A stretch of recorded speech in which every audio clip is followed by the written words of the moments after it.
Right, I'm going to get us going. Good evening, everyone, and welcome to the Thursday, April 3rd, 2025 regular meeting of the Boulder City Council. I'd like to start with a call to order, please, Elisha.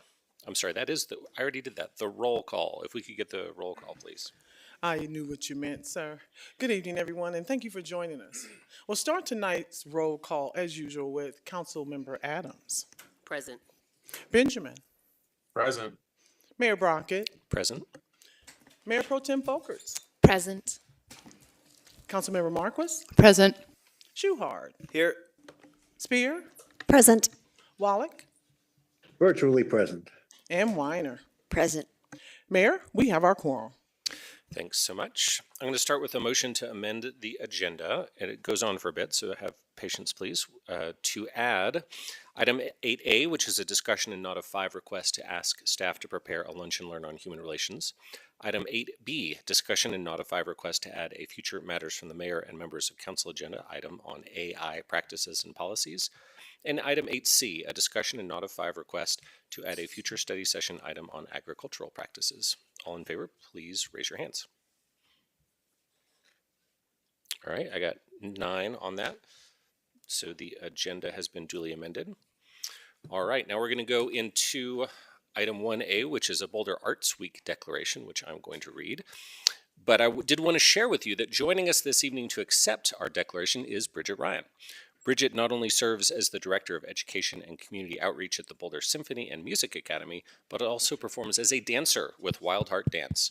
So in the spirit of Boulder Arts Week, we're excited to invite Bridget to the dais to both receive the declaration and to perform an interpretive dance during the declaration reading. Welcome, Bridget, and I'll come out and join you.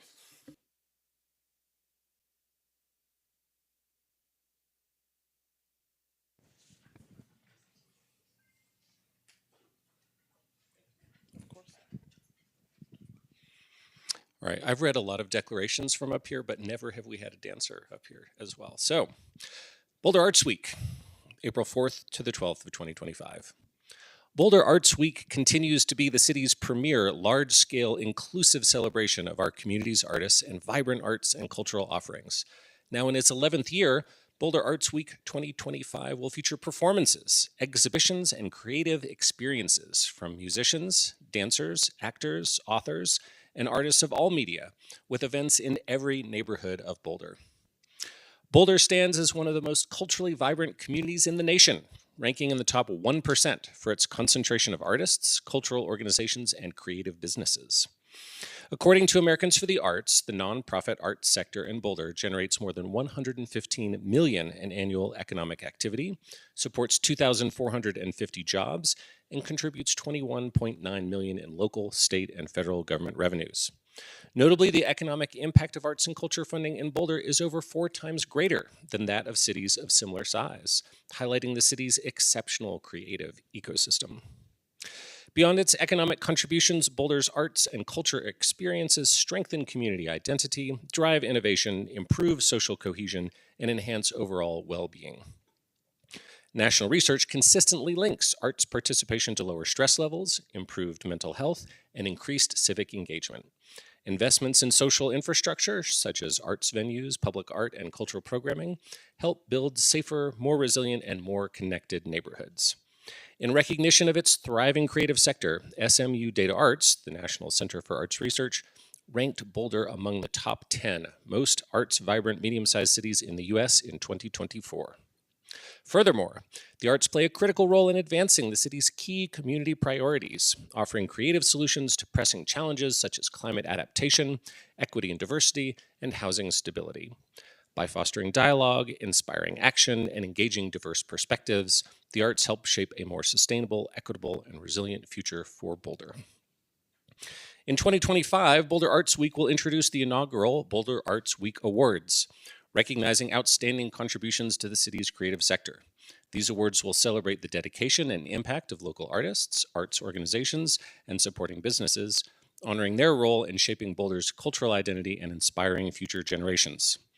For over a decade, Boulder Arts Week has amplified the visibility of the arts, showcased the extraordinary depth of Boulder's cultural offerings, and encouraged residents to support and engage with their local creative community.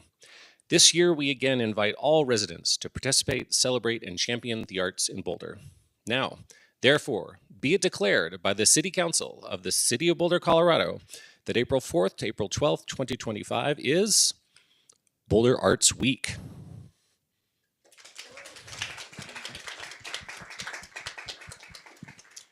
Bridget, that was amazing. Thank you so much for that. Would you like to say a few words? Okay, great. Yeah, so as I was mentioned, my name is Bridget Ryan, and I'm a dancer here in Boulder, along with a staff member of the Boulder Symphony and a yoga instructor. Thank you for having me, and just on behalf of the Boulder Arts community, I want to say thank you for the continued support and awareness of the arts. I really love contributing to different sectors of the arts, and it's always amazing to witness how our community comes together to support that. And alongside so many phenomenal upcoming events this Boulder Arts Week, I'm honored to be hosting a movement class on April 12th at Yoga Pearl. So I hope you can come check out this event or one of the other many events by local artists. The arts are vital to healthy and diverse and resilient communities, and living in a city that acknowledges this is really inspiring. And so again, on behalf of all the artists who call Boulder their home, we are sincerely grateful for Boulder Arts Week and the continued recognition of the arts in Boulder. Thanks. Thank you.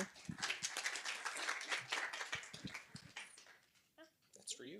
Great. Thanks so much. Thanks.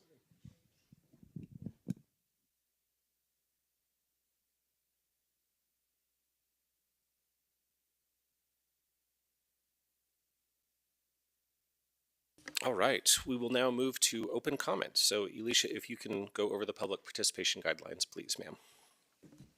All right, thank you, Mayor. Good evening again, and again, thank you for joining us. I will now go over the public participation at City Council guidelines. The city has engaged with community members to co-create a vision for a productive, meaningful, and inclusive civic conversations. This vision supports physical and emotional safety for community members, staff, and council, as well as democracy for people of all ages, identities, lived experiences, and political perspectives. For more information about this vision and the community engagement processes, we ask that you please visit our website at bouldercolorado.gov/services/productive-atmospheres. Now, the following are examples of rules of decorum found in the Boulder Revised Code and other guidelines that support this vision. These will be upheld during this meeting. Participants are required to sign up to speak using the name they are commonly known by, and individuals must display their whole name before being allowed to speak online. Currently, only audio testimony is permitted online. Only one person at a time at the podium, unless an accommodation like an interpreter is required. All remarks and testimonies shall be limited to matters related to city business. No standing in or otherwise blocking the aisles. No participant shall stand or hold items such as signs or flags in a manner that would block the view of another person. No participant shall make threats or use other forms of intimidation against any person. We also ask that you not affix items to the podium or dais or walls or other surfaces of the chamber. Signs, flags, or other items used to communicate must be held by one person when displayed. Obscenity, other epithets based on race, gender, or religion, and other speech and behavior that disrupts or otherwise impedes the meeting will not be tolerated. And lastly, in-person participants are asked to refrain from expressing support or disagreement verbally or with sounds such as applause or snapping, that is, with the exception of declarations. Traditionally, support is shown through American Sign Language applause or jazz hands. Thank you for listening, and again, thank you for joining us. Thanks very much for that, Elisha. And I'll just add to that a little bit of additional information that it is important for the order of this meeting and the function of government that the presiding officer of the meeting, which is myself, the mayor in this case, maintains a meeting where all voices are heard, business is handled, no one is intimidated, and there is respect for all points of view. So the city has The City Council has adopted rules of decorum that Alicia described so that business is conducted in an orderly manner. And if attendees obstruct the business in the meeting, the council will take a recess and may clear chambers. So hopefully none of that will be necessary, but just want to get that out there. And people have 2 minutes to speak. I'll call 3 names at a time. So if you can come on down towards the podium as your time is approaching, I would appreciate it. Our first 3 speakers are Stephen Schwartz, Kristen Marshall, and Evan Ravitz.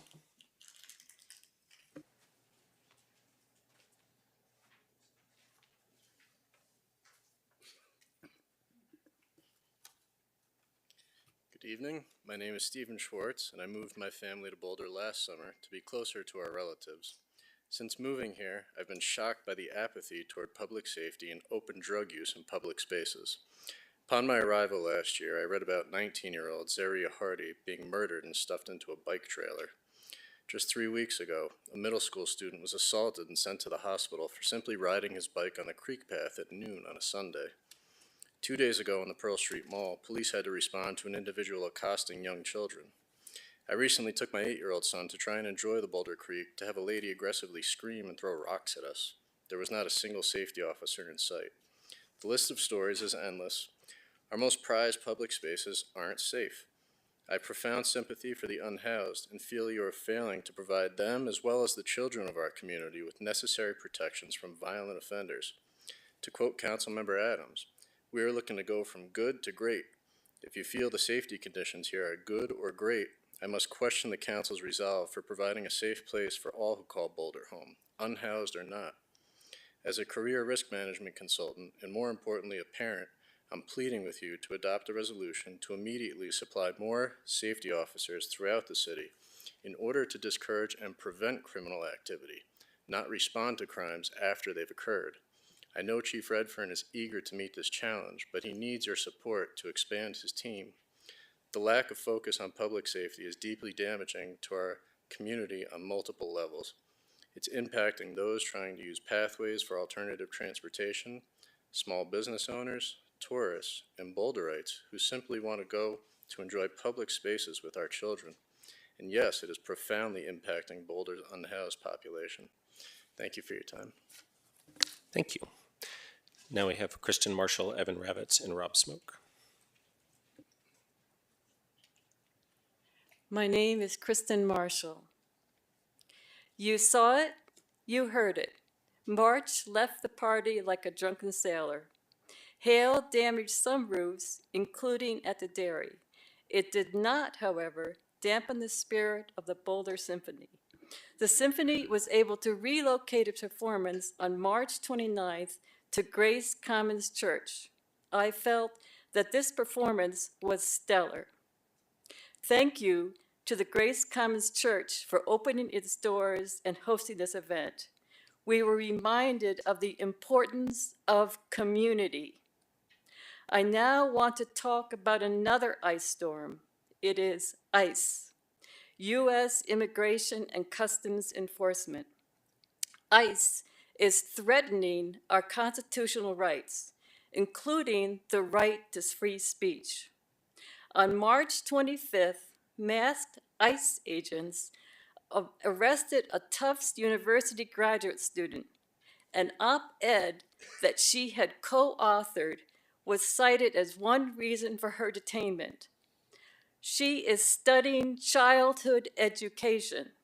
The article that she helped write reminded the reader that children in Gaza are starving. Why is telling the truth a crime? More ice storms are forecast, or in the words of Dylan, there's a cold wind that's going to blow. We need to change this forecast, and we can. Thank you. Thank you. Now we have Evan Ravitz, Rob Smoke, and Michelle Rodriguez. Is the presentation up? It's not going to be shown, and sir, we printed it out and provided it to council. Oh, right. Okay. Tonight, I document 3 city lies. When 3-minute comments are restored, like all other big Colorado cities have, I'll say misrepresentations. The audience can't see our presentations anymore, so email me, eravitz@gmail, for proof. 1. The lie that the homeless shelter never turns away anyone due to space, told by the housing director many times here. This lie was abandoned after the ACLU lawsuit forced the truth, which is that there were over 1,200 turnaways last year. 2, the lie that the city is not allowed to act on foreign policy, told by council members in spite of the law and previous boycotts. Just Google Boulder, Burma resolution. Next slide, please. The mayor's lie that we can't make our online petitioning for ballot initiatives work right without getting rid of the two-factor security we use for online banking. This lie is in reply to our asking the city to fix the system. Anyone using two-factor ID knows it takes seconds to get the code on your phone. Signing a city online petition can take days because the county sends voter data to the city in batches instead of real time. The city refuses to ask for real-time data. They also refuse to try the free open source software offered us. Brockett lies to manipulate us and kiss up to Polis, who in turn kisses up to Trump in 5 ways, according to Colorado Newsline. Thank you. Now we have Rob Smoke, Michelle Rodriguez, and Eric Gross.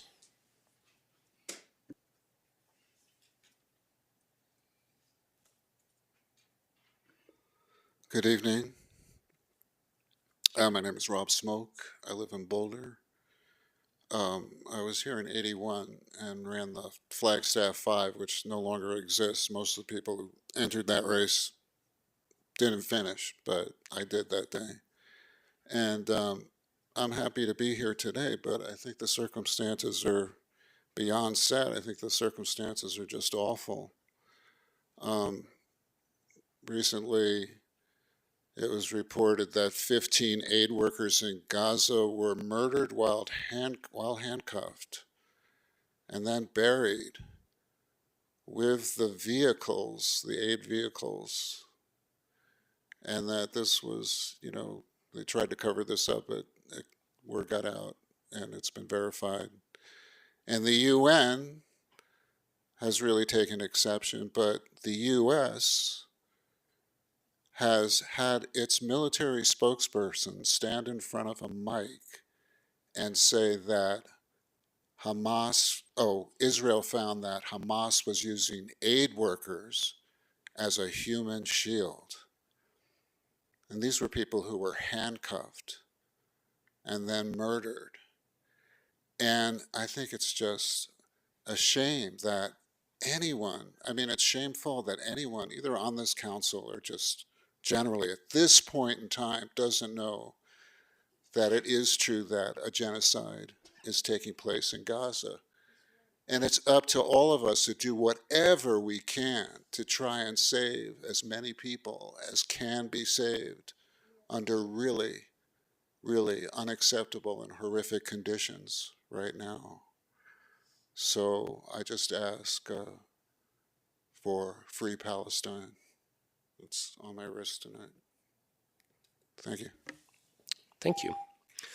Now we have Michelle Rodriguez, Eric Gross, and Neil McBurnett.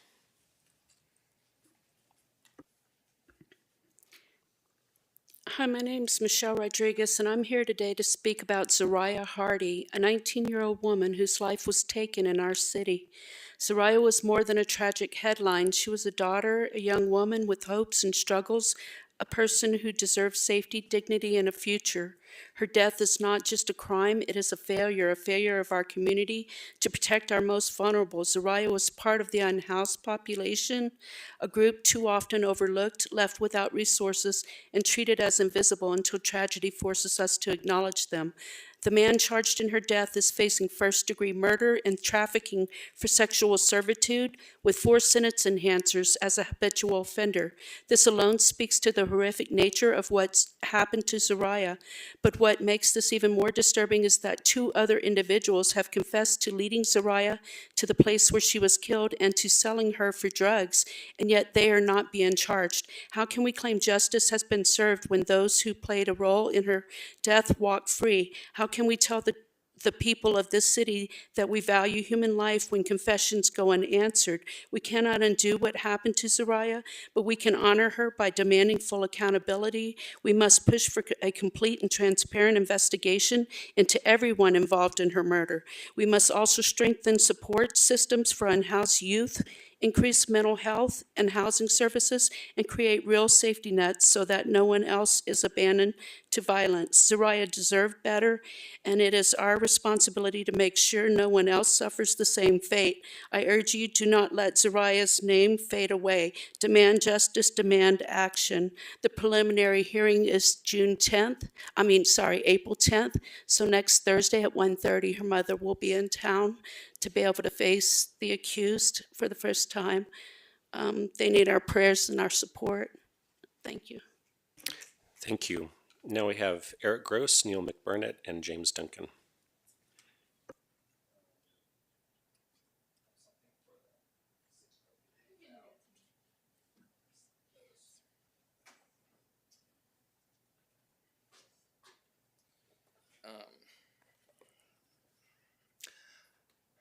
Good evening, Council.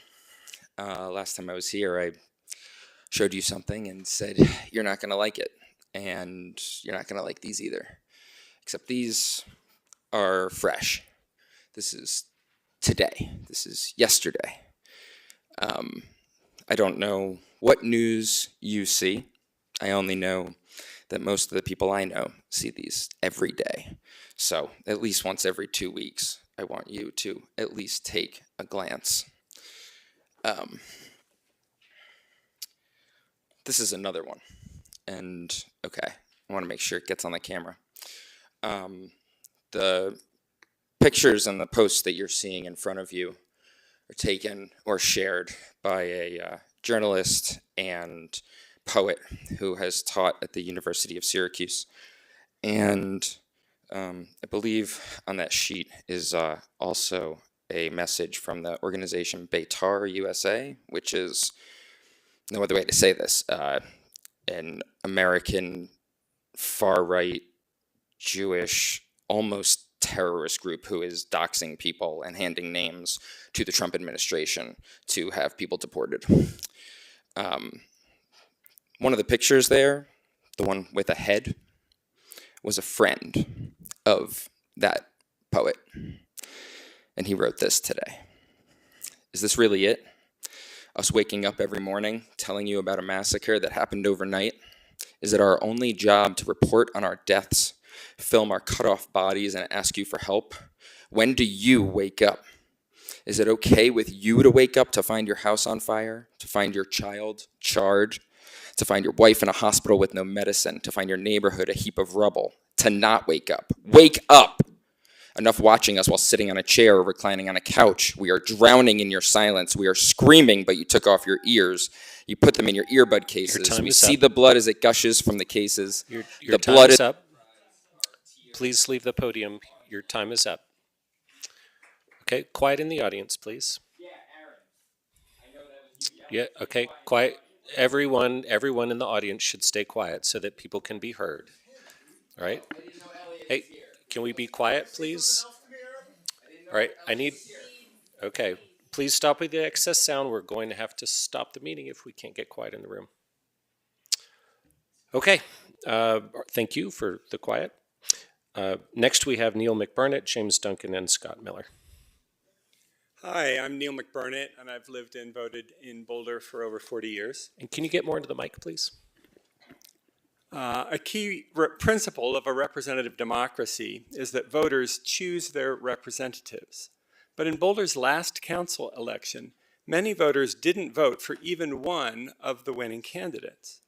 They aren't being represented in the way they want. Why? because we use at-large plurality voting.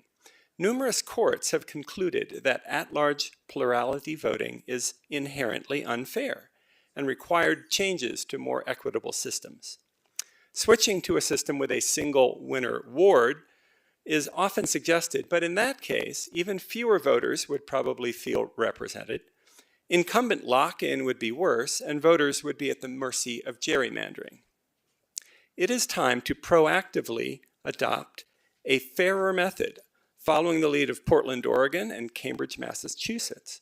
Both cities embedded proportional representation in their election systems, ensuring that nearly all voters help elect someone who represents their views. One approach would be to adopt the proportional ranked choice voting method, but there are other options like proportional approval voting, see my t-shirt, which use our familiar efficient ballot layout rather than requiring voters to rank each candidate. The League of Women Voters has been working on better voting methods for many years. At the last council meeting, they submitted nearly 600 signatures on a petition asking council to schedule a study session on proportional representation.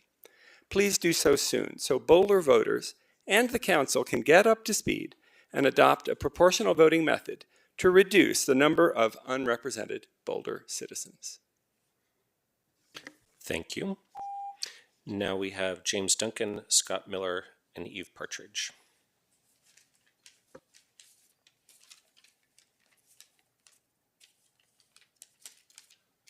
Good evening, Council. Thank you for your service. And, there's a meme going around that this is the most documented genocide in history. You can't say that you didn't know. You can only say that you didn't care. I find it ironic. By the way, thanks again. On the Martin Luther King Day, you held this wonderful event with this keynote speaker, Cheyenne Webb. She was the youngest, the smallest freedom fighter. And she brought up John Lewis about good trouble. I don't know if you remember that. I saw some of you guys there. She talked about good trouble and the importance of disrupting business as usual. So I find it very ironic that you guys are shutting down progress by these signs, by your draconian measures. So that's one thing. I do empathize with you guys. You're between a rock and a hard place, right? The rock is the culture. It's AIPAC. It's the money. It's the power. It's that Zionist racist culture, right? Where the hard place is the truth, the humanity, the morality, right? You have to choose between that. You guys chose the rock, right? It's much easier to try to move stick with that, try to move the earth, the truth. You can't do that. It's just not possible. A resolution would have cost like 5 minutes, and really a resolution would be nothing politically, so that there was no expenditures to it. You guys chose this, so why what you're experiencing now with this activism, it's your choice. Thank you. All right, now we have Scott Miller, Eve Partridge, and Rita Silva. Good evening, council members. My name is Scott Miller, and I appreciate the time for public comment. First, congratulations to Boulder for landing the Sundance Film Festival and extending Coach Prime's contract. These are important milestones for the city's economy and vitality. Second, in my focus, thanks to you and the city staff for holding the Excel Partnership Study Session a few weeks ago. Your questions pressed on some important areas and issues. It's exciting to be a part of the community that has the confidence and competence to lead the nation with a goal of 100% zero emissions electricity by 2030. This goal is especially important as we transition away from fossil fuels. Electricity will become the foundational energy for most everything we do at home, at work, at school, and during fun. However, how we make the transition may be as important as how fast we make it. Please consider that Boulder does have a say in how we make the transition. Please consider that the Boulder community priorities for affordable, reliable, equitable, and resilient electricity are nearly as important as zero emissions. Please consider that the way we will produce and deliver electricity to hit emissions targets and to meet community priorities will not be the same as it was in the past 100 years. Please consider that the century-old regulated for-profit monopoly utility may not be the exclusive way to produce and deliver electricity and meet our community priorities. Please consider adding additional types of electricity targets to the next climate action plan. For example, megawatts of local battery storage and local energy resilience centers. When Boulder demonstrates agency, it's inspirational to the region. Despite the chaos around us, please keep pushing to responsibly lead the way in this energy transition. Thank you. Thank you. Our last three in-person speakers are Eve Partridge, Rita Silva, and Sarah Napier.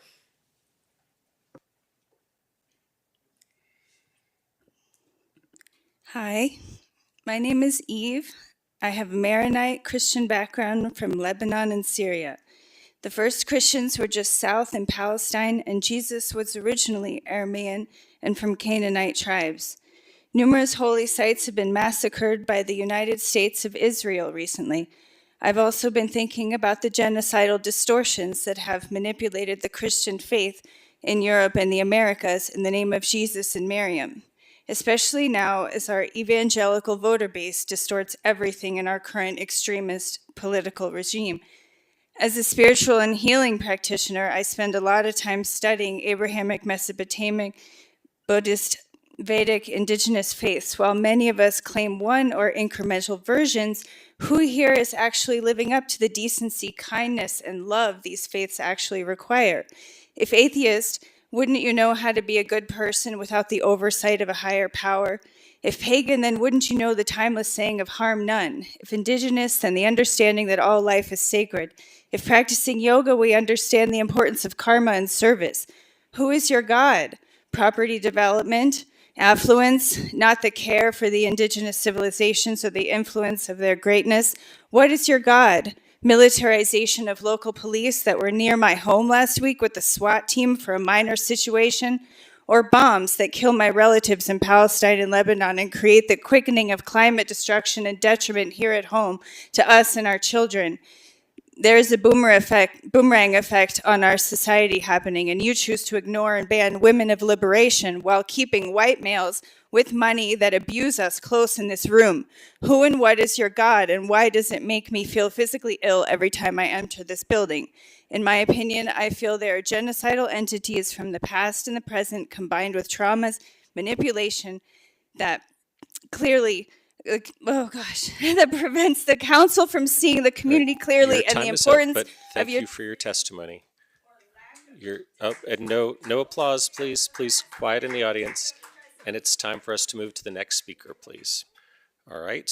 Our last two in-person speakers, and then we'll go to our virtual ones, are Rita Silva and Sarah Napier.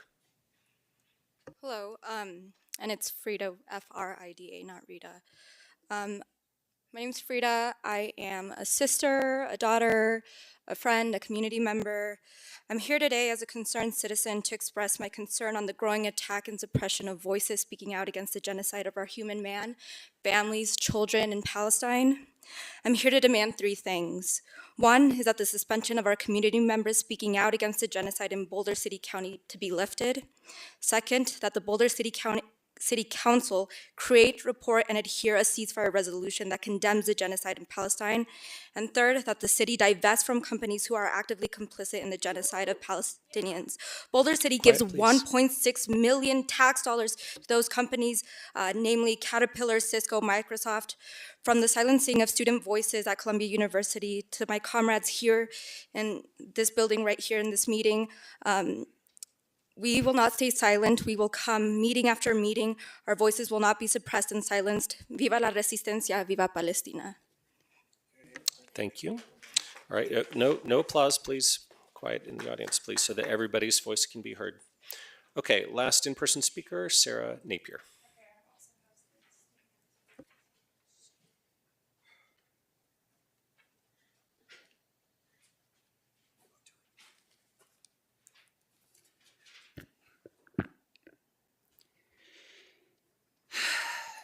Hi, I'm Sarah Napier. I've spoken here multiple times, and I think it's ridiculous that we have to keep coming back when people are being massacred with our own tax dollars. As tax day comes up, this is what you're doing, and you're all complicit in it unless you are actively doing something to fight against this. Have you seen the beheaded baby? A 2-month-old baby was massacred by Israel, funded by our tax dollars. What has a 2-month-old baby done? How can you ever justify this? How are you able to go on and pretend that this isn't happening? What if it was your own baby? Experts say that it is past a famine state in Gaza, that Israel is deliberately blocking aid to use starvation as a tactic of war, which is against international law. Innocent civilians are starving to death. People are scavenging for food.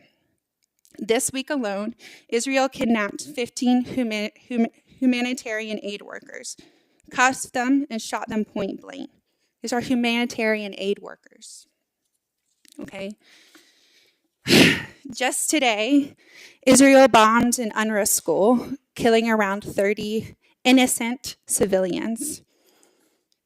Israel claims over 200 times that they are attacking these schools because they believe that Hamas is there. 200 times, but no evidence has ever been proven that that is true. These are deliberate attacks on civilian refugee sites, schools, clinics, hospitals that they bomb and then they set on fire. When are you going to actually do something? Because this... Your time is up. Okay, and quiet in the audience, please. All right, our first 3 virtual speakers are Laura Gonzalez, Lynn Siegel, and Lauren Feldman.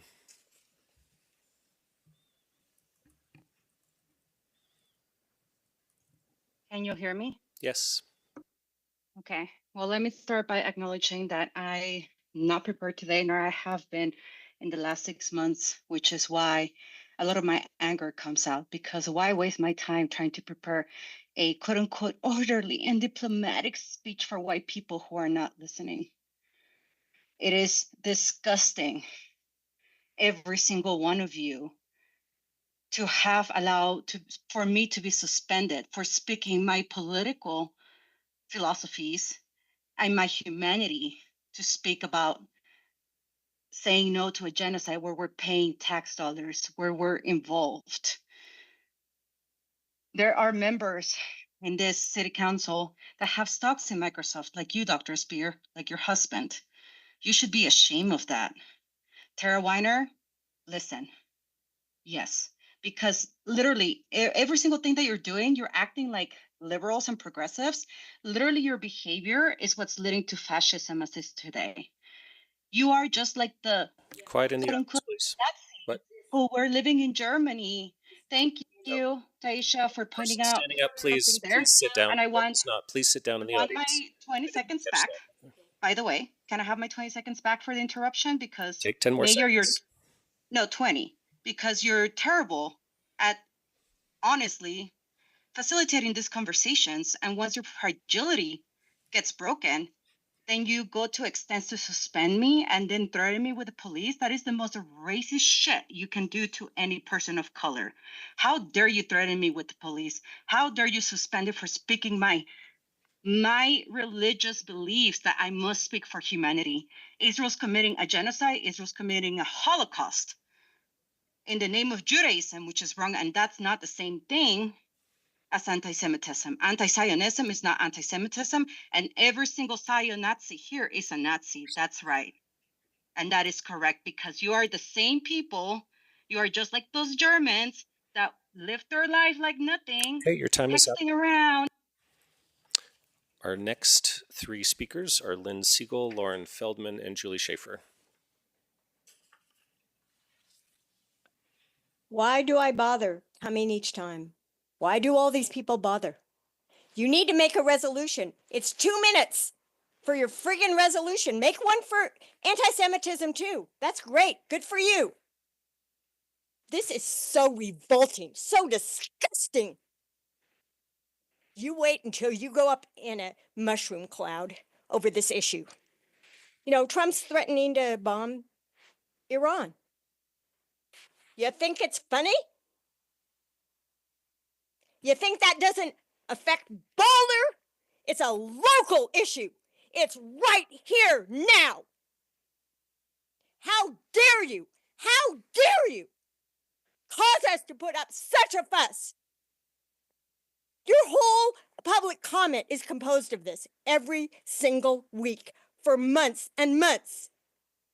What gives with you? Email us? What a joke. We can be here in person. We can be here and showing things on the screen. I can't see the tiny images of the baby beheaded. Sorry. How do you sleep with yourselves each night? You are public officials. You have a responsibility to represent your public, and you are not doing it, except Taisha. Shame on you. Quiet, please. Prime is getting $50 million a year, a new contract. Oh, shucks, that's delightful. I like the things the other guy said. The other things he said about us having a public utility. But people are so inconsistent. Coach Prine and Gaza, it's revolting. Do something. Defund Israel now! Time is up. Okay, we have three more speakers left. They are Lauren Feldman, Julie Schaefer, and Patty Fuster Aguilera.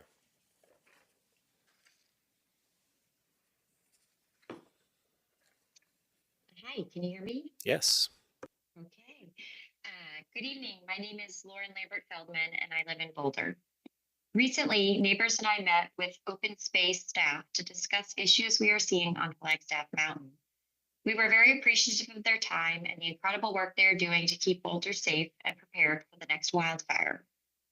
However, after reviewing the city and county wildfire prevention plans, I am disappointed that these plans did not offer proposals to increase infrastructure, surveillance, or penalties for human-caused fires. In the 464 pages, there is not a single mention of how to prevent human-caused fires, yet we know 87% of all wildfires are human-caused. We need to do all we can to stop wildfires from starting in the first place. This is not an if, but a when question for when we will face the next wildfire. In the last 4 years on Flagstaff Road, we've seen carjacking, murder, drive-by shooting, domestic violence, a death, and human trafficking occur.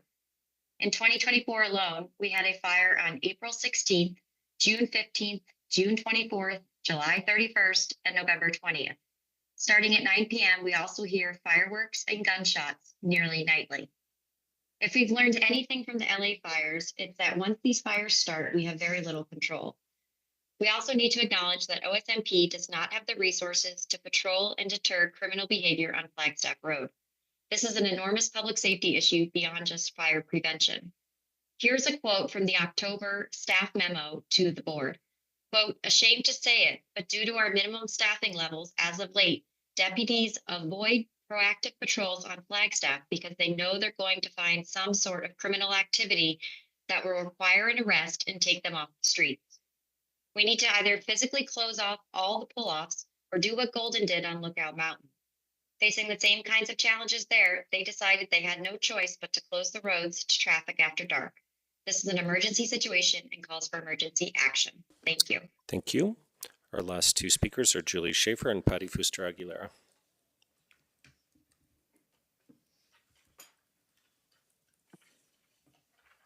Good evening.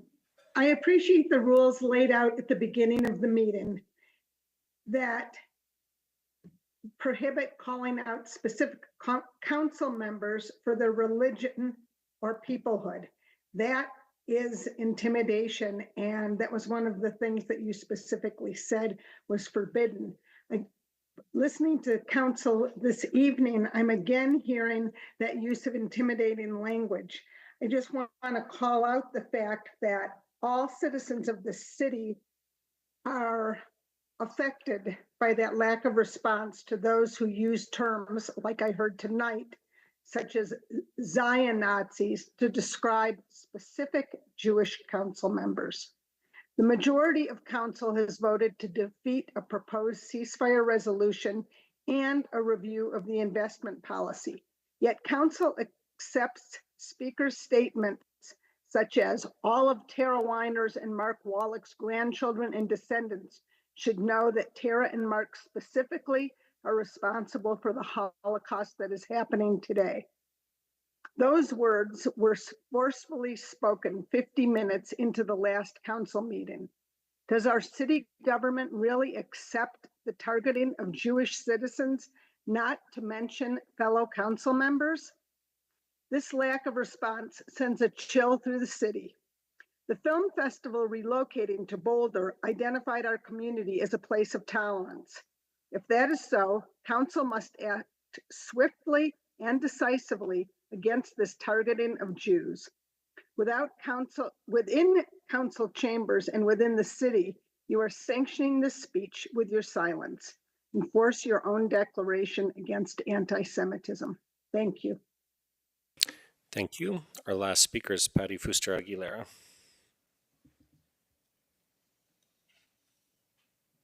Hello, can you hear me? Yes. Yeah. My name is Dr. Patty Fuster Aguilera. Please, stop using Jewish with, we're referring to Zionists, not just Jewish. Zionism is very Quiet in the audience, please. okay? Please read a book.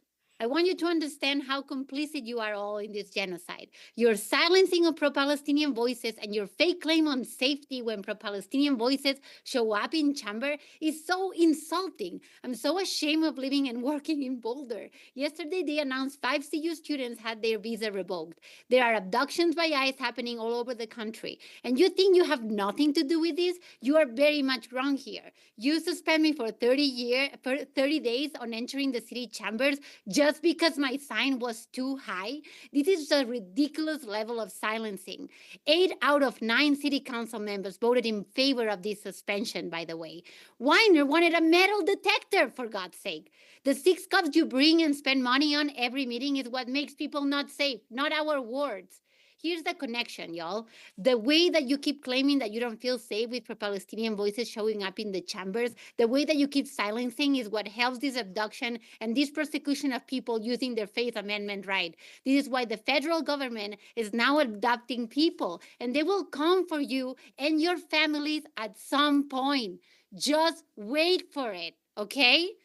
This does not stop here. People that are trying on all possible ways to stop you to make money from this genocide. It was shameful to see most of you only 3 votes to work in Boulder to revisit their investment. I'm so sorry, Councilmember Adams. And you, Mayor, the bias that you're showing leading these meetings and me not giving me my time back, suspending me, it's so crystal clear. It's so crystal clear. Shame on you. You are a shame for humanity, all of you. You should walk out of your position. That brings us to the end of open comment. So I will turn to city staff to see if you have any responses. Thank you, Mayor and Council, and thank you, community members, for sharing with us your opinions. I do want to make a clarification. We value the rules of conduct that have been established to ensure effective government operations in our city facilities. I want to be clear that the suspensions that were provided were not made because of speech. We have rules posted publicly in the building that are intended to help ensure that government operations can be performed without interruptions. At our last council meeting, 2 individuals violated these rules, causing council to call for several recesses, constituting an interruption of government operations. As a result, we issued 2 suspensions which prohibited these community members from temporarily entering the building. The suspensions indicated that these community members were still welcome to receive city services and speak virtually at future council meetings, as well as advised of their right to appeals hearing should they desire. It is not content of speech that is prohibited. Thank you, Mayor. Thanks for that. Teresa? Nothing to add, Mayor. Thank you.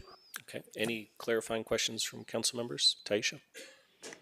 Yes, I have clarifying questions. So it was my understanding that the rationale for the signage not being held high is to ensure that anybody who happened to be behind them could be able to see. That was my understanding for why we would have a sign or have rules around the size of the sign or flags or anything else. And I guess what I didn't realize is that you can still have your arms up though and blocking. And so that is where I would like to have a question around clarification around that. And then what is the process to update? Because obviously, I didn't realize that that was something that we didn't clarify. And it was my understanding that the whole purpose of the sign conversation was related to blocking the view of anybody who could potentially be behind you. So that was my understanding. Teresa, do you want to address that? Yes, I'm happy to address that. So the rule is specific about the size of signs. No sign or flag shall be permitted in council chambers except for one sign held by a person measuring no more than 11 by 17 inches, which is held no higher than the person's face. That is the extent of the rule. If this council had the desire to make additional rules that pertain to blocking others' views, we would look for a nod of 5 to do that and could introduce that kind of change. Okay, I just wanted to clarify then, people are allowed to raise their hands as high as they'd like then throughout Yes, the ma'am. entire time. Yes, ma'am. Thank you. Okay, thanks for that, Taisha. Seeing no other hands raised, let's go to the consent agenda, please. Miss Alicia. Yes, sir. Thank you. Our consent agenda is our item number 3 on the agenda, and it consists of items 3A through 3D. Any questions or comments on the consent agenda? I'll call on myself for a comment. Item 3A is a motion to accept the recommendation for the appointment of Denian Hill as the Municipal Court Associate Judge. And I'm excited to support that and just wanted to extend a very warm welcome to Ms. Hill for joining the organization after we pass this. And thanks to Judge Kahn for bringing that recommendation forward. Anything else?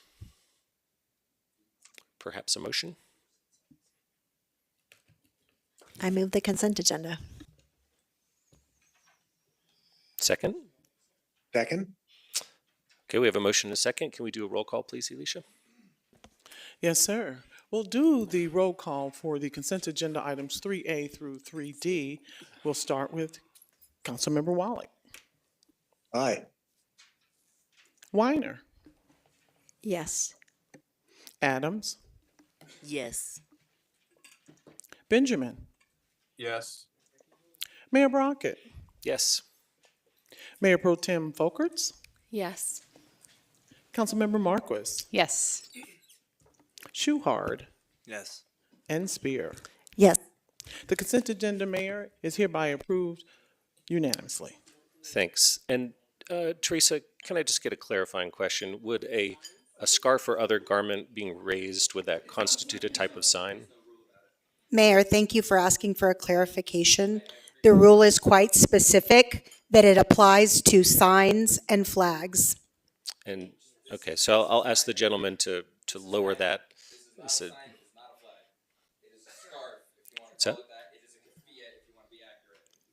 Can you get a call? Mayor, it is not a sign or a flag. Okay, great. Thanks for clarifying. You're good. It's allowed behavior. All right, so let's go to our public hearing then, please.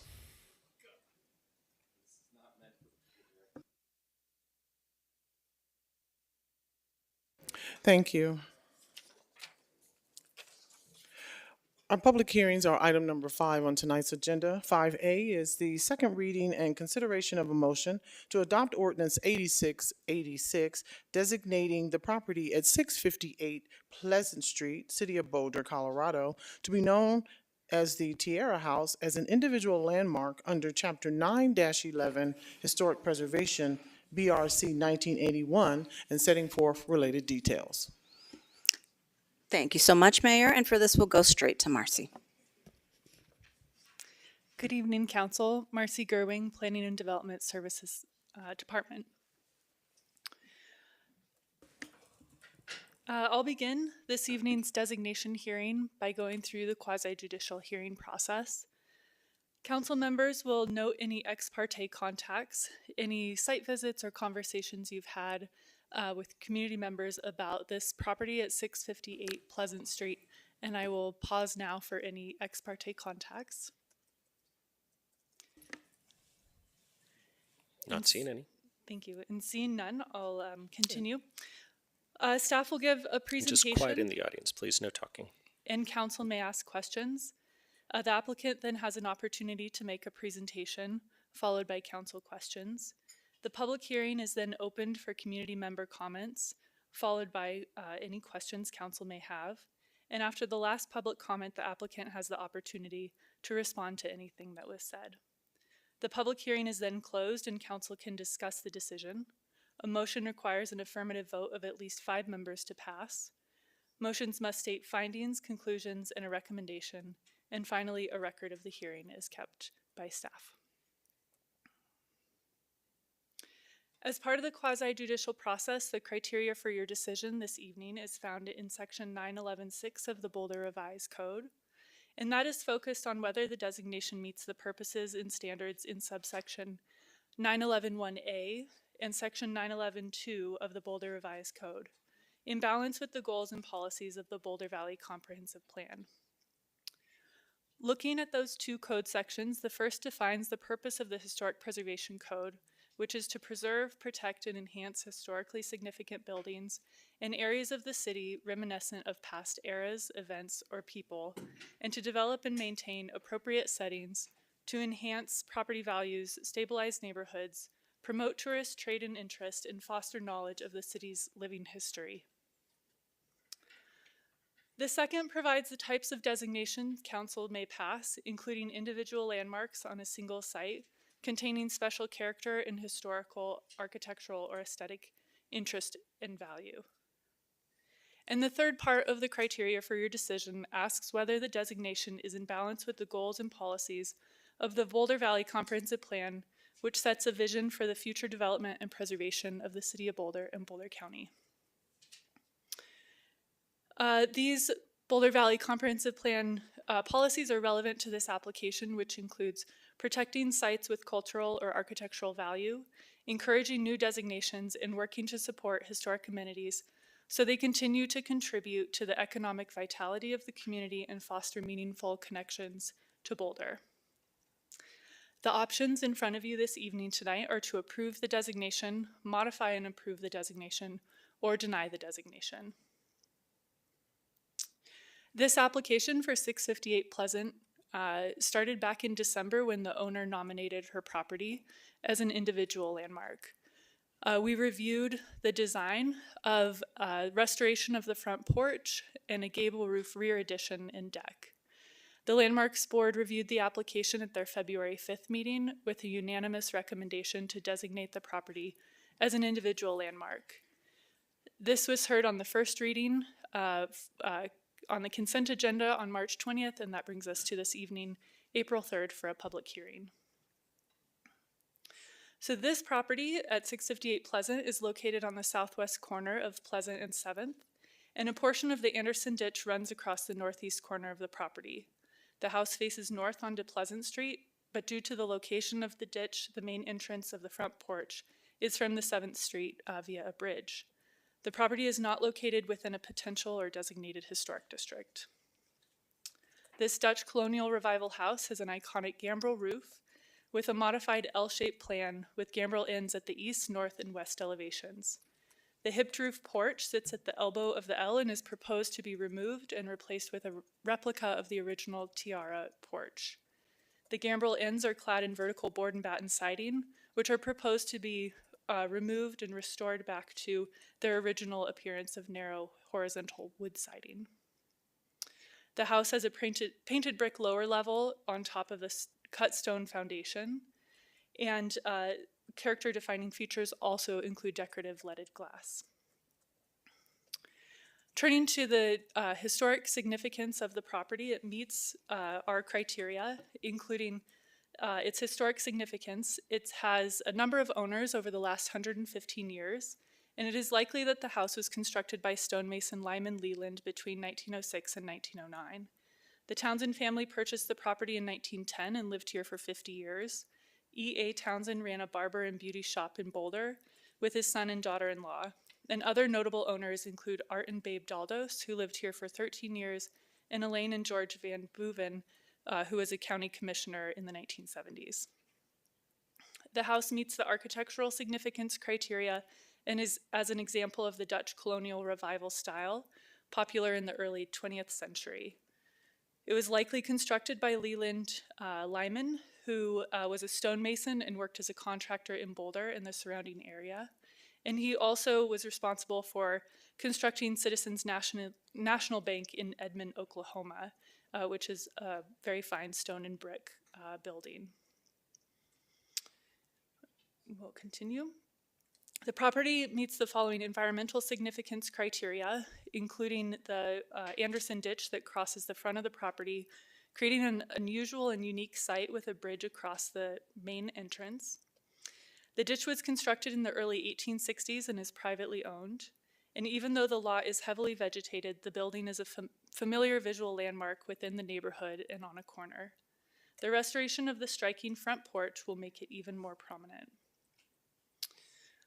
With that, staff and the Landmarks Board recommend that the property be designated as an individual landmark to be known as the Tiara House for its unique and notable porch that's proposed to be restored, and have a boundary that follows the property lines. And we've worked with... quiet in the audience, please. We've worked with the Anderson Ditch Company to include language in the ordinance that clarifies that any work to the ditch does not require a landmark alteration certificate. That concludes the staff presentation, and I am happy to answer any questions you may have. Thanks so much, Marcy. Any questions for Marcy? I'm not seeing any questions. So we can open the public hearing. Oh, sorry, and I was going to mention that the owner, Laura Rose, here is virtually here, available for questions, but isn't planning to make a presentation this evening. Okay, great. That's good to know. So we can ask her questions if necessary. Thanks for being here. We have 2 people signed up to speak. We've got 1 person in person and 1 virtual. Each person will have 3 minutes to speak. Our in-person speaker is Laura Schaefer. Come on down.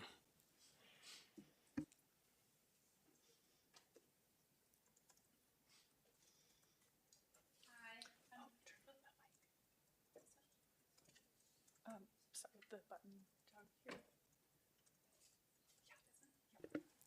Hi, my name is Laura Schaefer. Can you hear? Get on down into that mic, please. Okay. Hi. Thanks. I'm Laura Schaefer. I'm the architect on the project, and I just wanted to say thank you. I wanted to say that the owner is really excited to bring the special features of the house back and continue the preservation of it. She loves the unique attributes of the house and the craftsmanship of the construction. I wanted to thank Marcy and the rest of the historic program for everything that they've done. They've been easy to work with, and they like to preserve, how they preserve really enhances the special fabric of Boulder. So yeah, that's all I have to say. Thank you. Thank you. We'll go online to Lynn Siegel.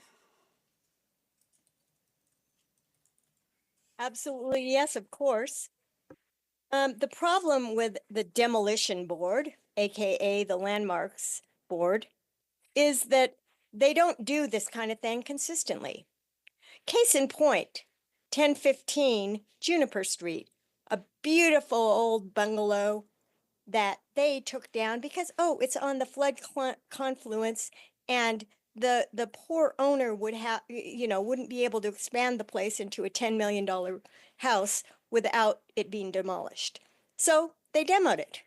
You know, I can't understand the demos in Gaza, but I can't understand the demos in friggin' Boulder. Another one, case in point, the cemetery, Columbia Cemetery, on the on the northwest corner, across the street, there's a beautiful house with just amazing stuff all over the yard. I've walked around in there. It's stunning. It's right near this Tierra house, actually. Demoed. It's an insult. It's an insult to architects in Boulder.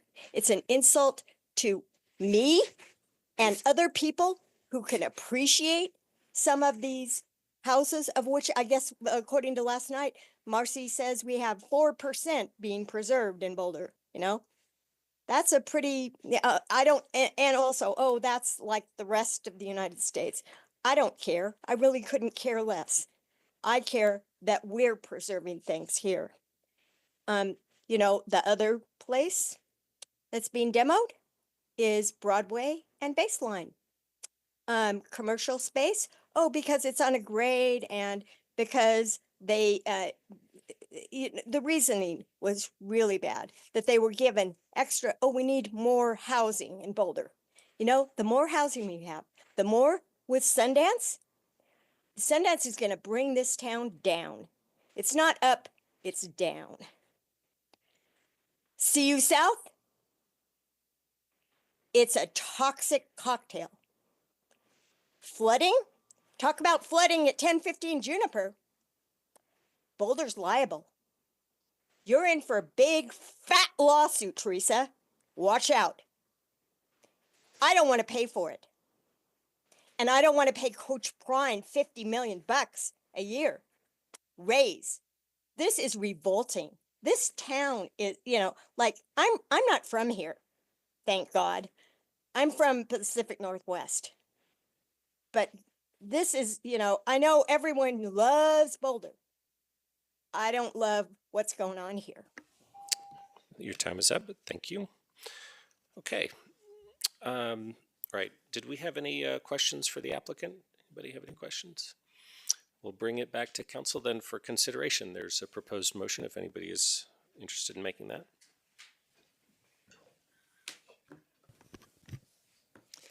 I move to adopt ordinance 8686 designating the property at 658 Pleasant Street, City of Boulder, Colorado, to be known as the Tierra House as an individual landmark under Chapter 911 Historic Preservation BRC 1981, as well as adopt the staff memorandum dated April 3rd, 2025 as the findings and conclusions of council and setting forth related details.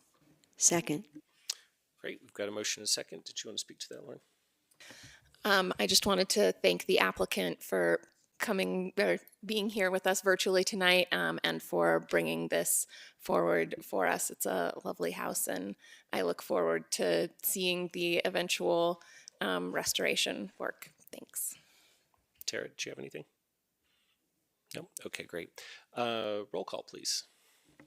Yes, sir. Thank you. We'll start to roll call for item 5A regarding to the adoption of ordinance 8686 with Councilmember Weiner.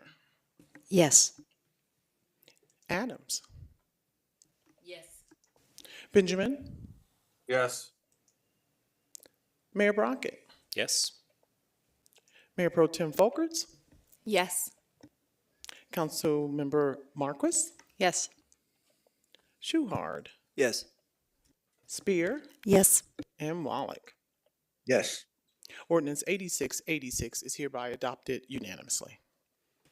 Thanks so much, and thank you and congratulations to the applicant. And Marcy, thanks for your always amazing work on this project. All right, can we go to our next item, please, Alicia? Yes, sir. Next on tonight's agenda is our item number 6, matters from the city manager. 6A is the process overview and update on the long-term financial strategy. Thank you so much, Mayor and Council. Tonight, we come before you with one of our council priorities. And I want to thank, in addition to staff who is making their way down and onto our side of the podium over here, or the dais. I want to thank our council colleagues, or your council colleagues that are part of the Financial Strategies Committee, Council Members Schuhart, Spear, and Wallach, who is with us virtually. We're hoping to provide all of council an overview of the work done to date and seeking initial input from you on the development of a multi-year ballot measure strategy and communication and engagement approach. I'll say too that I know there's a lot of interest in the topic. And I'll just remind you that there will be more conversations to come. This is not the only time for a conversation. We are coming again with you in May, early May, I think, in just 5 weeks, and again in late June to continue to receive council member policy guidance and share additional analysis forward with council for decision making. And looking forward to this summer and fall, we're excited to embark upon a holistic community engagement strategy, Fund Our Future, to understand the community's desired level of service on the city's programs and services, and have important trade-off conversations about our priorities, because I don't know if anyone's heard, but we are a bit financially constrained. With that, I'll turn it over to our fabulous budget officer, Charlotte Husky, who's here and will likely introduce her team as she goes along. Charlotte. Good evening, council members. I'm Charlotte Husky, Budget Officer for the city. Good to be here with you all this evening. I'm joined by Scott Carpenter, Principal Budget Analyst, who will be helping me and provide this 20-minute presentation to you all this evening on the long-term financial strategy process overview and update. For this evening, we'll be providing an overview of the long-term financial strategy project itself, phases 1 and 2, and an overview of each of the 4 work streams that we have within the project, which include the long-term financial plan, our alternative funding mechanisms, core service level work stream, as well as the multi-year ballot measure strategy. And then we'll round out with 2 specific questions that we have for council members this evening and receiving input from you all this evening. The long-term financial strategy focuses on the development of a comprehensive citywide strategy to help guide fiscal decision-making and long-term financial health of the city. The long-term financial strategy builds upon prior policy recommendations from the Blue Ribbon Commission reports of 2008 and 2010, as well as the 2019 Budgeting for Resilience report.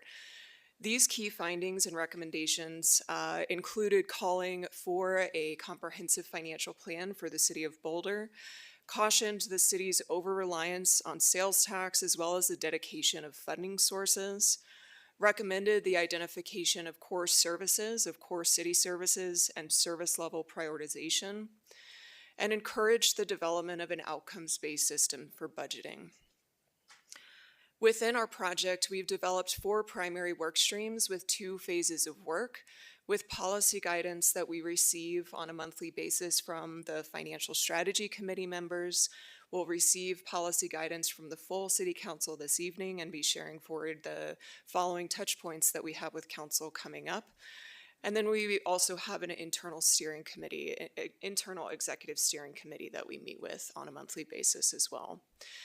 The long-term financial strategy work streams include 4 work streams, as I mentioned, including the long-term financial plan, where we focused on developing guiding principles for the long-term financial strategy, and we performed a current state inventory assessment against the report recommendations of the Blue Ribbon Commission reports and the Budgeting for Community Resilience reports.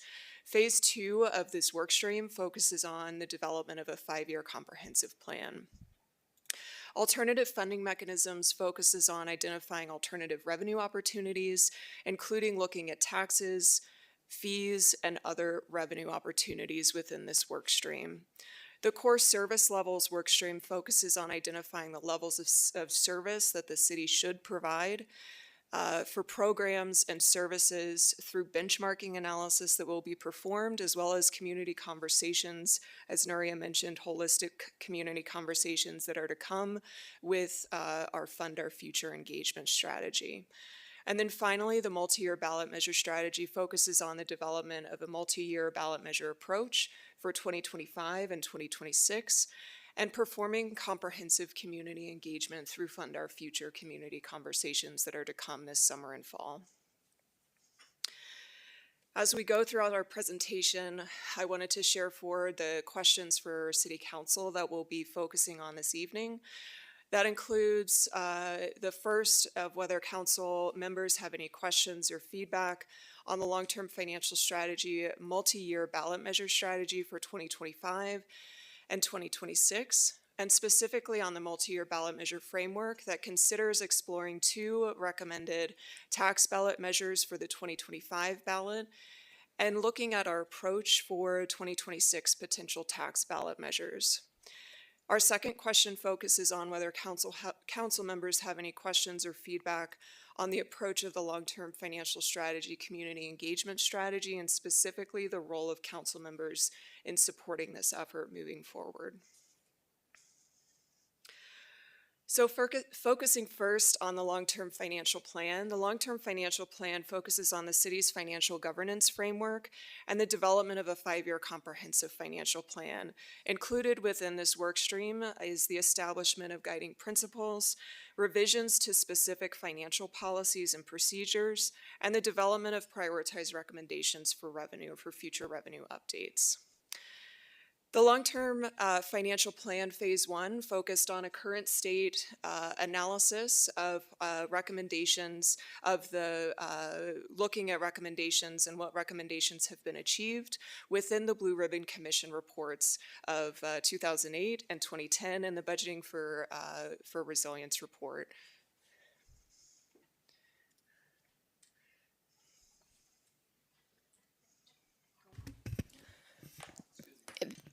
You are interrupting the meeting. If you could please step back out into the audience area.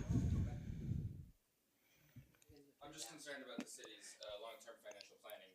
This is an interruption of the meeting. If I have to continue to ask you to return to the area, we will have to recess the meeting. This is the, I'm sorry, I have an injury. This is the speed I have to walk when I go backwards. Yeah, if you think it's funny to fund your city with genocide, that's fine.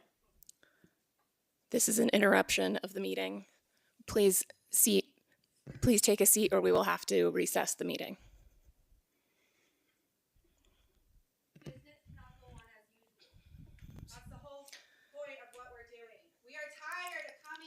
Okay, we are recessing the meeting.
Everybody, I'm going to gavel us out of recess.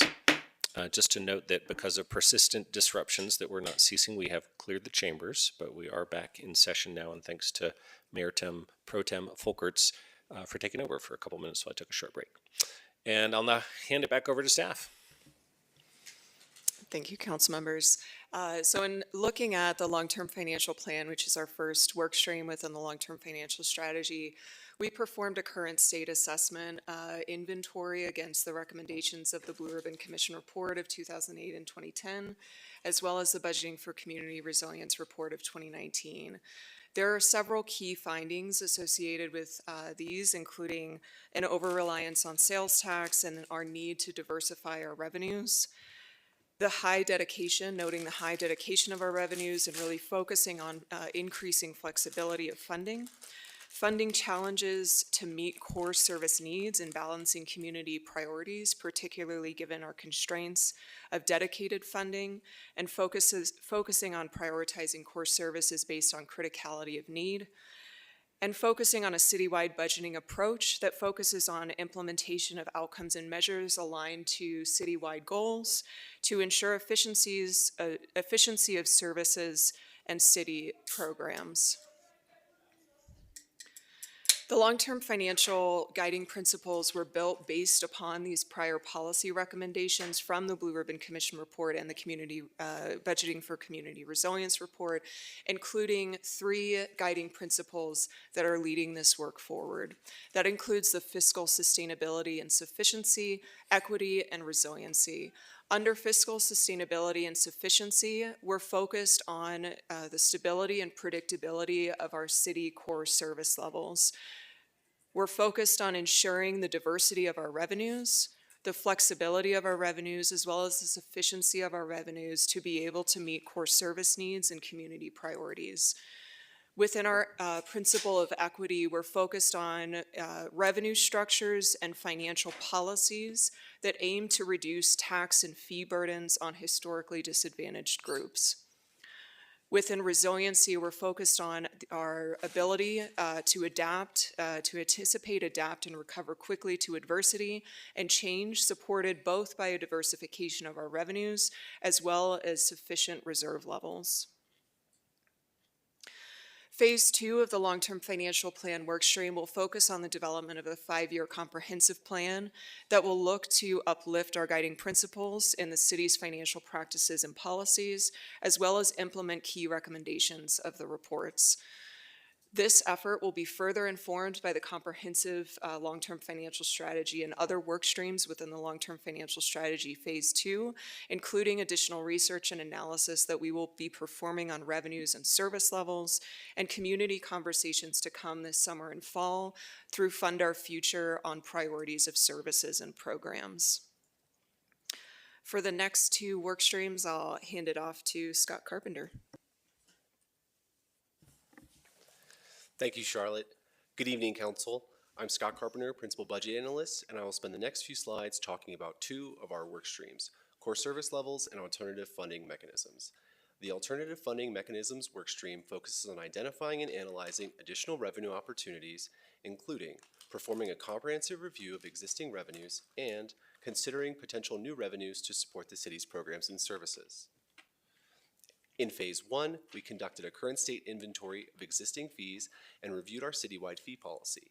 From the current state inventory, we found that cost recovery levels and the recency of fee updates varies widely, meaning that there are opportunities for capturing additional revenue and opportunities to develop a more coordinated approach to the timeline of fee updates and analysis. In phase 2, we will be establishing a pathway for fee updates and identifying the potential for new fees. Within 2026 budget development, we are requesting departments submit 2-year revenue plans and will develop recommendations based on those plans. These plans will prioritize updates based on specific criteria such as highest revenue potential, latest fee update, and nexus to funding flexibility. We will also perform additional benchmarking and analysis to prioritize potential revenue opportunities such as new taxes, fees, grants, and private partnerships. The core service levels workstream focuses on identifying the levels of service the city should provide for programs and services through benchmarking analysis and the Fund Our Future community conversations that will take place this summer and fall. In phase 1 of the core service level work stream, staff established a core services hierarchy which built upon the framework and recommendations from the Budgeting for Resilience report of 2019. This hierarchy established a 4-tiered framework to understand the criticality of services, including definitions for essential, important, helpful, and amenity. In phase 2 of the core service levels work stream, we will focus on benchmarking analysis against the city's services and service levels. This work will be supported by a Harvard Bloomberg Fellow joining us for a 10-week fellowship from June through August of this year. Phase 2 will also result in a comprehensive update and refined list of the city's unfunded needs. As shared with City Council during 2025 budget discussions, the city's unfunded needs are great, such as a backlog of capital infrastructure, renovation, replacement, and maintenance projects to support our existing assets. Finally, a key component to both the core service levels and the multi-year ballot measure strategy work streams is a holistic community conversation and engagement strategy called Fund Our Future. This conversation will discuss the community's desired level of service and the prioritization of those services. These conversations will help to inform decisions about potential 2026 ballot measures and will involve City Council, boards and commissions, community connectors and residents, and input sessions with additional community groups. I will now pass it back to Charlotte to discuss the multi-year ballot measure strategy. Thanks, Scott. So rounding us out with our fourth and final work stream, the multi-year ballot measure strategy, where we focused on developing a multi-year ballot measure framework. So City Council first confirmed this approach of the development of a multi-year ballot measure strategy last year in May of 2024 during 2024 ballot measure discussions, where City Council indicated staff working with the Financial Strategy Committee as part of the long-term financial strategy and bringing forward potential options and considering the development of a multi-year ballot measure framework. And so in the development of this multi-year ballot measure framework, we worked in developing this and received policy guidance from the Financial Strategy Committee members to develop a 2-year approach, including looking at, for 2025, a focused and more narrow incremental approach to potential tax changes that focuses on taking care of what we have in our unmet needs and underfunded needs and funding opportunities for core services. Within the 2026 tax ballot measure approach, we're looking at a more expanded, comprehensive, and creative approach to tax changes, with key focus areas, again, looking at our unmet needs and taking care of what we have, in addition to additional investments in services and programs. Staff performed an analysis of comparable cities, both in looking at our dedication of sales and use taxes across comparable cities, as well as a history of tax ballot measures passing. And there are some key takeaways that are noted here on this slide. The first is for the sales and use tax analysis. Boulder leads Colorado comparable cities as one of the highest sales and use tax dedication cities at approximately 56%. This is well above the average of 31% across comparable cities in looking at this list. The second is associated with our ballot measure analysis and looking at the success of ballot measures passing across comparable cities. In looking at this analysis, we saw that 100% of the City of Boulder tax ballot measures passed in the last 10 years. That's compared to an average of 84% across comparable cities. 89% of total tax ballot measures for general purposes succeeded across comparable cities. And finally, 100% of total tax ballot measures for CIP in consideration passed across comparable cities. So in looking at our multi-year ballot measure framework, as well as the staff analysis performed on our dedication of sales taxes, as well as looking at tax ballot measure history, and combining this with the policy guidance received from the Financial Strategy Committee, as well as looking at aligning and uplifting our long-term financial strategy guiding principles, staff proposed and explored options in discussion with the Financial Strategy Committee for potential tax ballot measures for 2025. These included looking at an incremental increase to sales and use tax for general purposes.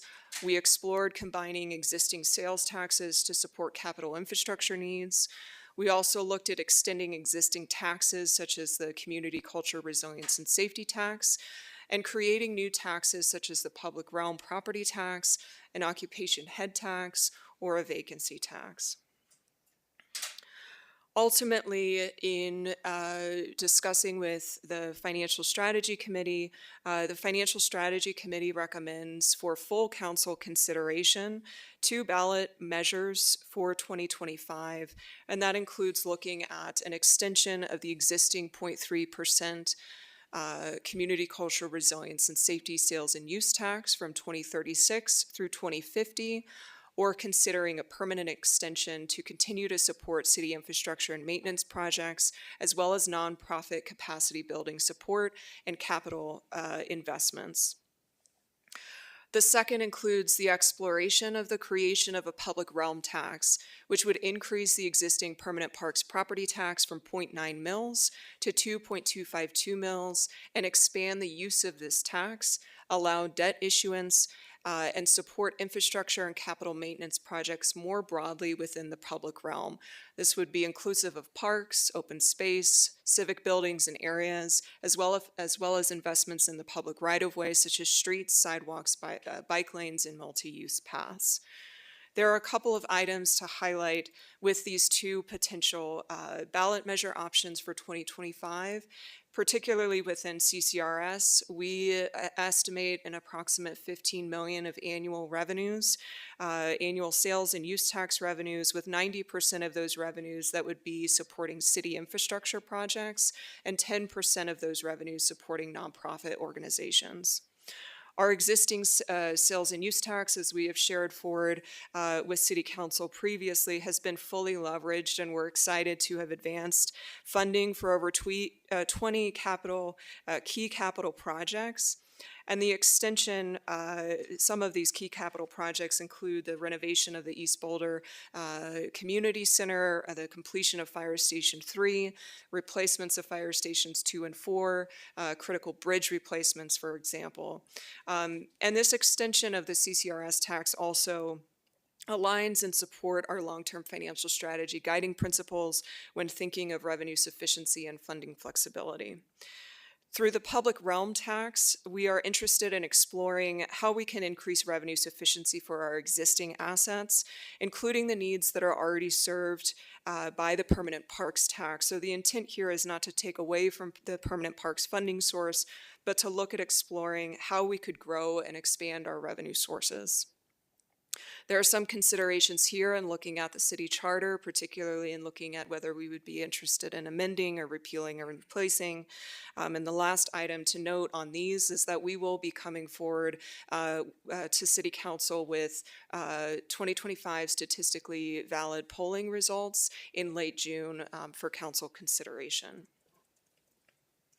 Just to walk through next steps in terms of consideration, full council consideration for 2025 potential tax ballot measures. We're here in the grounding of this staff analysis and sharing out the framework for the multi-year ballot measure strategy, as well as our communication and engagement approaches. And responding to any clarifying questions that City Council members might have on the 2025 recommended tax ballot measures. May 8th, we'll be bringing forward additional information and for City Council consideration, where City Council will discuss ballot items to place on the 2025 ballot. June 26th is when we'll plan to share the results of the statistically valid polling survey with City Council, and Council can ask any questions on these results and consider these results ahead of the ballot measure confirmation meetings that take place July 24th, and then finally on August 7th with second reading of the 2025 ballot items, where Council will consider and approve the 2025 tax ballot items recommended within the long-term financial multi-year ballot measure strategy. In looking forward to our community conversations and the 2026 tax ballot measure approach, we're focused on a holistic engagement effort that's called Fund Our Future in phase 2 of this work.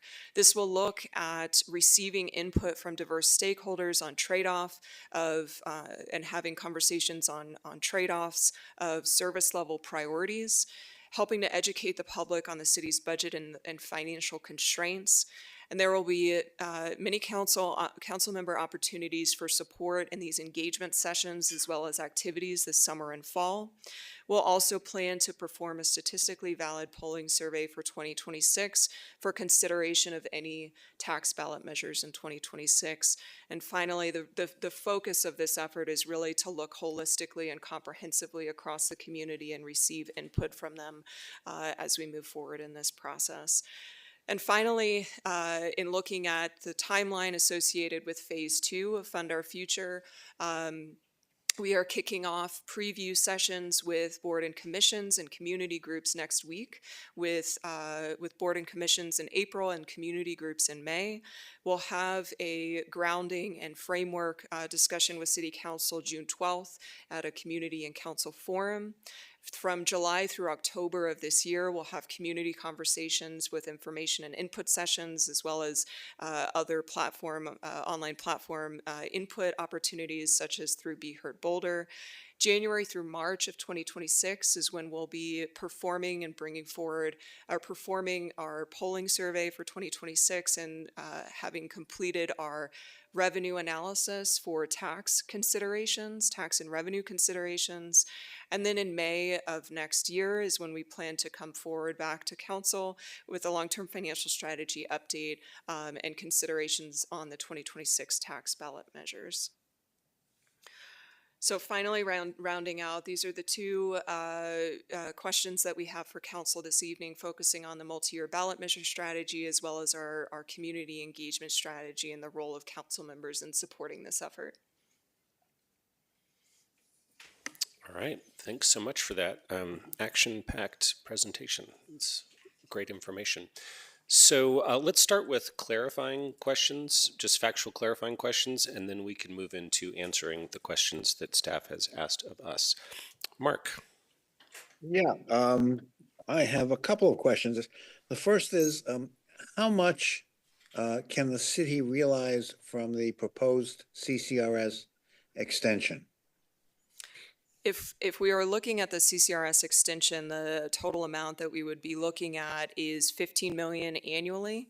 And within our proposed approach that would consider extending through 2050, that would be a total of, one second.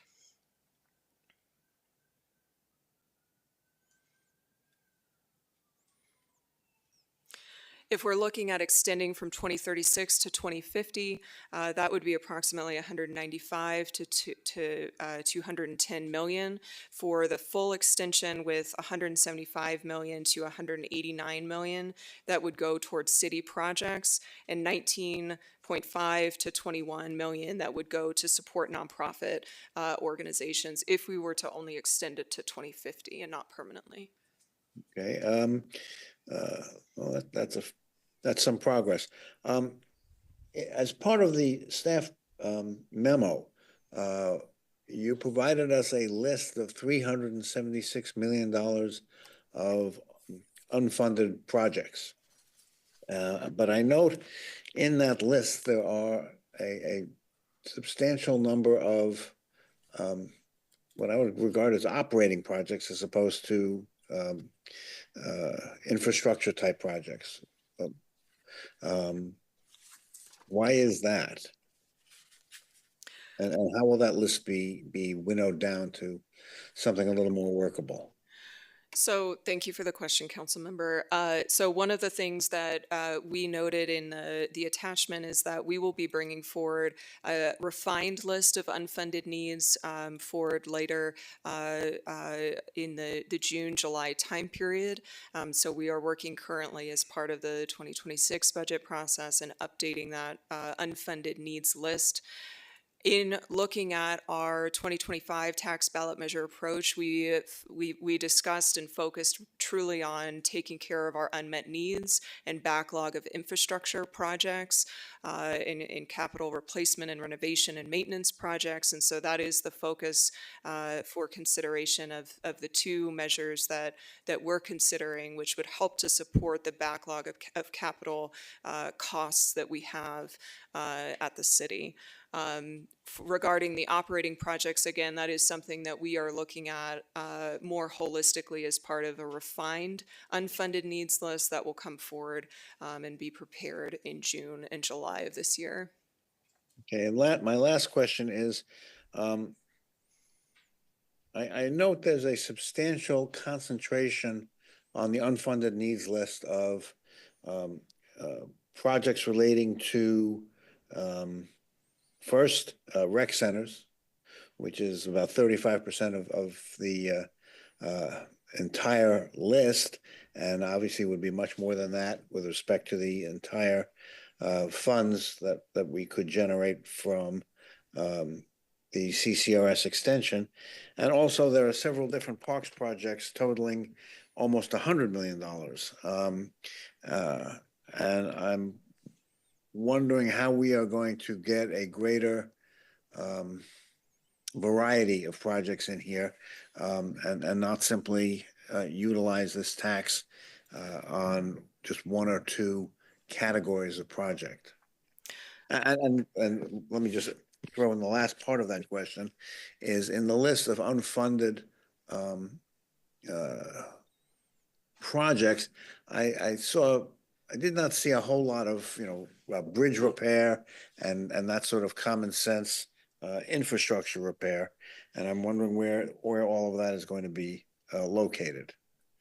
Thank you for the question, council member. So as part of the work that we plan to do is to round out the list more comprehensively over the next several months. And so this list will be refined and vetted and reviewed further, not just on our costing estimates, but also on an update of the potential projects to be considered within 2025. And so that information is yet to come. This is a draft list that we're considering, and we recognize that we are interested in funding a flexibility of projects and capital projects, and being able to have that diversity of flexibility to support different capital projects across our unfunded needs list and the city's portfolio. Okay, I will treat it as a draft and await the refined list. Thank you. Great. I've got Ryan, then Tina, then Matt. Thank you. I had meant to jump in at the beginning because I wanted to just offer a perspective from the committee. And Charlotte, you weren't expecting this, but I thought what you provided was complete and it was excellent. But as one of the members of the committee on council, I thought I would just say a couple of things. One, there is a letter from the three of us, from Mark, Nicole, and me, endorsing this wholeheartedly, and so just would draw your attention to that if you haven't seen it. We have met monthly or multiple times monthly for at least the last year. I have lost count, but it is just to say that there is an incredible amount of assessment and work over time that's led to this. And I would remind folks, or maybe just clarify for anybody who's looking at this, that our goal with the initiative is not to address everything financial related, but to try to find a very small number of very focused things that have the greatest revenue opportunity. And so that's what you see here with these two things. We started with a visioning process. We had sheets with lots of data and ideas, and I just wanted to just point that out if that's not clear to folks, that there's been a lot of workshopping that's gone into this. And that's pretty much it, but I also just wanted to thank Charlotte, Scott, and the team for a very robust and very long process to get us to this point. So thank you. Thanks for that, Ryan. Appreciate the service of you and Nicole and Mark on that committee. Right, Tina. Yeah, thank you, Ryan. So I had a couple questions. You talked about the length of the tax for the CRS tax. So do we generally sunset taxes like that, or do we have the option?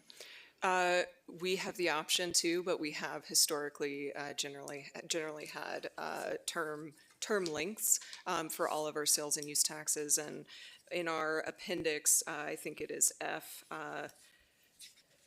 G, we do have a list of our sales and use tax term links that shows the sunsetting of each. And so that is typically something that is considered historically. But we don't have to sunset them. But we do not have to. Okay. And do we have discussions about why we would sunset versus not? Is it more about appealing to voters, or is it just because the needs of the city will change and therefore we'll reassess every decade or so? We had discussed potential in considering a tax term, given the history of typically considering a shorter term. Our last CCRS tax was extended for 15 years. And so that was something in consideration, but recognizing the needs that we have across our portfolio for capital projects, that is the consideration that we're thinking of for a permanent tax. Okay. And then the CCRS tax, would it stay, or does it say in the ballot language which percentage goes to nonprofits? Is 10%. And then what is our process for distributing that? Is it, do we define a need and then send out an RFP? We have a very extensive and robust grants program that has three specific grants programs within that holistic program to help to look at criteria for capacity building, to support nonprofit organizations with capacity building, such as considering future capital infrastructure projects and helping them build that out. We also look at capital investments and capital projects, and it is a blend of across all nonprofit organizations and ensuring that there's a diverse range of nonprofit organizations that are serving the community members of Boulder. And so there is a well-established grant program that has been in place and revamped over the past three and a half years. Okay, but it doesn't start with the city defining a service need. It starts more going out to the community. Correct. And they come back and we decide if we think it might or might not be a There need. is an application process for nonprofit organizations, so it's not a city need. Yeah. Okay, have we considered doing it where we would define a need and then put it out to different providers and then assess those, or? I'm not sure if we have considered that. Are you? I could jump in because I was around for the creation of that, and I think the answer is no. I think it was always kind of envisioned as an application style process. Okay. Doesn't mean we couldn't reconsider in the future, but I think it's always been they come to us with applications. I would be interested in maybe even doing a mix where we might be identifying some shortfalls in our community and looking to see who might want to step up and do that. Okay, and then odd versus even year, all of our taxes have passed, but would we do that in the polling as well? Will that reflect that? So yes, okay. Yeah, yes, and we look forward to bringing those results to you all in late June. Okay, thank you. All right, I've got Matt and then Tara. Thanks, Aaron. My question centers around just I think on the schedule it showed maybe August 7th is when we would have the second reading of any such ballot measures. And the reason I only ask is just like, when's the latest we could pull a ballot measure, just given the economic uncertainty, right? I think we just had the largest tax increase on Americans ever yesterday. So, this uncertainty. And so I just want to make sure that we don't get to a point where we can't maybe pull it or be sensitive to the more macro and the impacts of the economic conditions that are right in front of us. So I'm just kind of wondering what the critical path is to when we could like last pull or switch the order up, or if anything we needed to do like that. So the intent of bringing forward the poll at that time period is to be able to provide council ample room for discussion a month before the decision making and any additional questions that you have of staff. So we are focused on that timeline in terms of the late June. What we could consider is looking at if there is any potential shifts that we can make in our timeline ahead of that with the consultant that we're working with to shift from early May to a late May, for example, and consider that. Can I colloquy on that though? Because I think, if I understood Matt's question, I think that probably the last point would be right at the county clerk's deadline for taking ballot measures, right? We could pull something up until that deadline, could we not? Mind if I step in? I think the last point that you could pull it would be final reading, because once you have approved it, then it's an ordinance. It moves the approval moves forward, and so the certification is a step, but really it's the last reading of the tax measures. And I don't think we'll get here, but just, I mean, you can't bind future councils. Could we not pass an additional ordinance that repealed the previous ordinance? You certainly could. Yeah, so I think you'd be able to do that up until that date. Yes, that's true. Okay, thanks. Back to you. No, I appreciate that colloquy. That clarifies kind of what I was looking for was how do we backtrack from that statutory requirement to hand stuff to our county clerk and figure out what that drop dead deadline is. But thank you for clarifying. Appreciate it. Is that all you got? Okay. Over to you, Tara, and then Taisha, Lauren. So you might have said this already. I got distracted by the first hour of this meeting.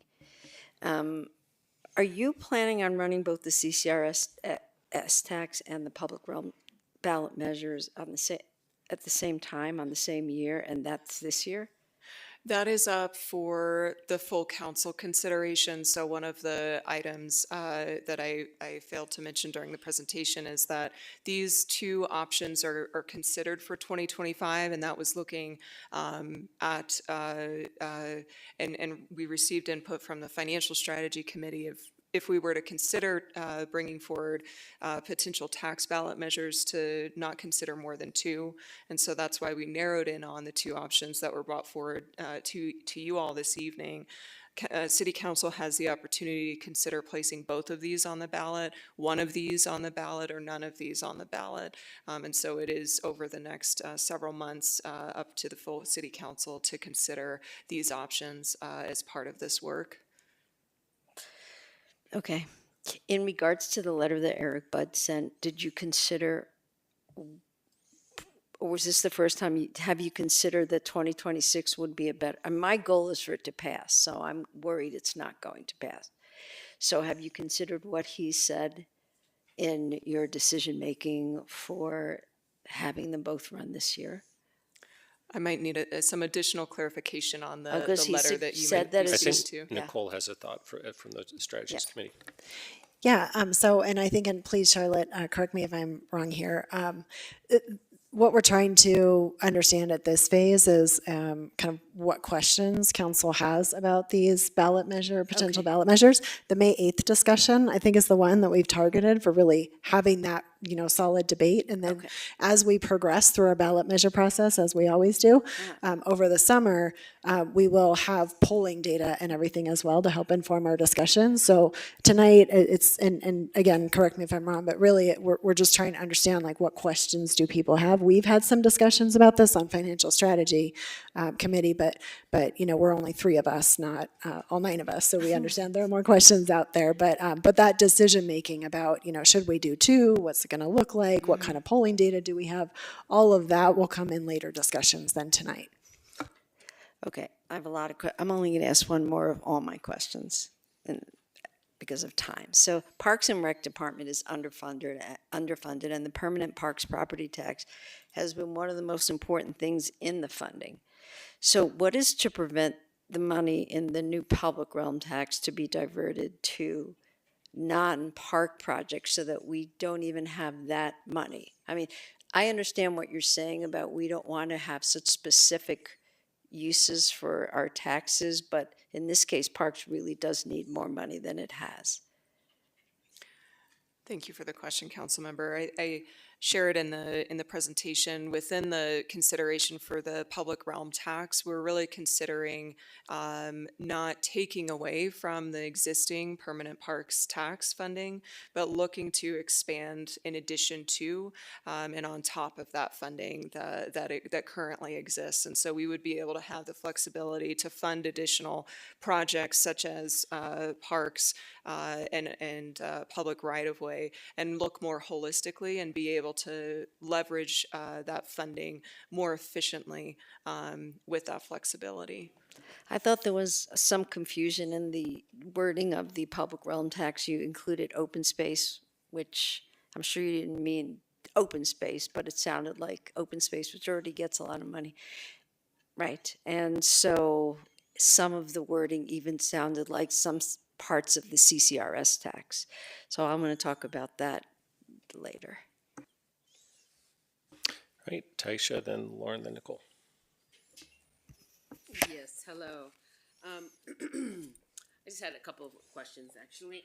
One is on, I was curious if the city has a, almost like a community engagement matrix that lets us know what projects are currently out seeking community engagement. And I just ask because I've already been getting feedback around how many different, between the Boulder Valley Comp Plan, the community, and so again, I'm just curious if there had been any consideration, if that document exists, is one question number one. And question number two, just how your thoughts on navigating the, both from the historically disenfranchised that we try and do extra efforts for, as well as just our general community that also it's critical to have conversations with. Thank you. Yeah. Thank you for the That's my question, first Council question. Member. I believe our Director of Communications and Engagement is online and joining us, and I might invite any feedback and response from her. Thank you. Good evening, Council. This is Sarah Huntley. I'm the Director of Communications and Engagement. Thank you for your question, Council Member Adams. We publish the upcoming engagement events in our e-newsletter that goes out every other week to community. We also have all active engagement happening on our landing page for our Be Heard Boulder online website. We are starting to collect as a planning document, upcoming engagement, as well as ongoing engagement as an internal coordination document to make sure that we are not asking community members that we're not competing with each other for community's members' attention around engagement, and trying to do a better job of coordinating the volume of engagement opportunities there are at any one time. Okay, and then just point of clarification. So it sounds like you are coordinating. We do have a list. Some of it is available, but to the specific question of, are we coordinating across multiple projects that are talking to the same community members? That is the purpose of this internal document that was started in the last year as a process improvement within our engagement coordination committee. The goal is to be looking at overlap in community members that we're talking to, particularly community members of color who have told us on many occasions that they feel like the city comes at them from many different directions at one time, sometimes asking repeat questions. So we're definitely trying to improve that, and also working with our community connectors to be aware of when we might be doing multiple projects that impact the same portions of our community. Okay, thank you. I will concede that we have definitely improvement work to do in that space, and we're continuing to evolve and iterate and learn. Awesome, thank you. Somebody who represents as racially and ethically diverse, I don't refer to myself as a person of color. I very much appreciate the coordination around that, and then just in general, and I'm talking about family, Irish American families have asked me about, hey girl, what's going on with all these questionnaires I'm getting, all these surveys I'm getting. So it's really wonderful to hear. And then my last question is around budget dashboard. Oh, that's more of a comment. I'll come back to it. Thank you. Thanks, Taisha. Lauren? Thank you. And thanks for putting this all together and for all of the time that has gone into this. with, so it mentioned early in our packet about an over-reliance on sales tax. And I was wondering what target, do we have a target that we're aiming for and when we would consider ourselves not over-reliant on sales tax anymore? It's a good, thank you for the question, Councilmember Bray. That's a good question. There was a recommendation that was provided in the Blue Ribbon Commission report. I believe it was 44%. It is something that we are going to be looking at further as part of our revenue analysis and tax analysis, and taking a look at what potential targets we might be considering. But there was a recommendation that was included previously that needs to be taken a look at again.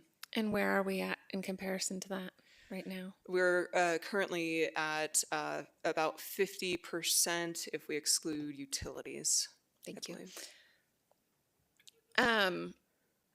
With the vacancy tax numbers, what assumptions were made to come up with the revenue level that was projected? Like, is that doubling the current property tax value, or what kind of level of increase were we thinking or looking at there? Do you want to take that one? And okay, if you don't have an answer today, that's something I'm happy to take offline too. In the assumptions that we made of a $1 to $2 million estimate, we were looking at a population of 1,000 vacant units and estimating that we would charge $1,000 to $2,000. But noting that there's a wide range of different vacancy taxes that are currently in place, and they range anywhere from $2,500 to $7,500 in different communities. So it was really just a very high level estimate, knowing that there's a lot of different variations. I appreciate that. Thank you. Can I colloquy on that one? Sure. Just a question, just in terms of next levels of analysis. Could that analysis include that full spectrum, right? Of maybe what was a very ultra conservative guesstimate in this analysis to if we match some of the higher end, so that at least council and community we get a sense of what the range is of capacity for revenue and also costs of evaluating. Because I get you right, if it costs a little bit but it's only $1 to $2 million, then it doesn't seem worth it. But if the high side is $7 to $12 million, then maybe that becomes more worth the endeavor. So I just wonder if we can have a more broad analysis of those cost bases for us to evaluate. Thank you for the question, Councilmember. And yes, we would be happy to and can continue to plan to take a look at that further. Sure. Did you just say $2,500 to $7,000?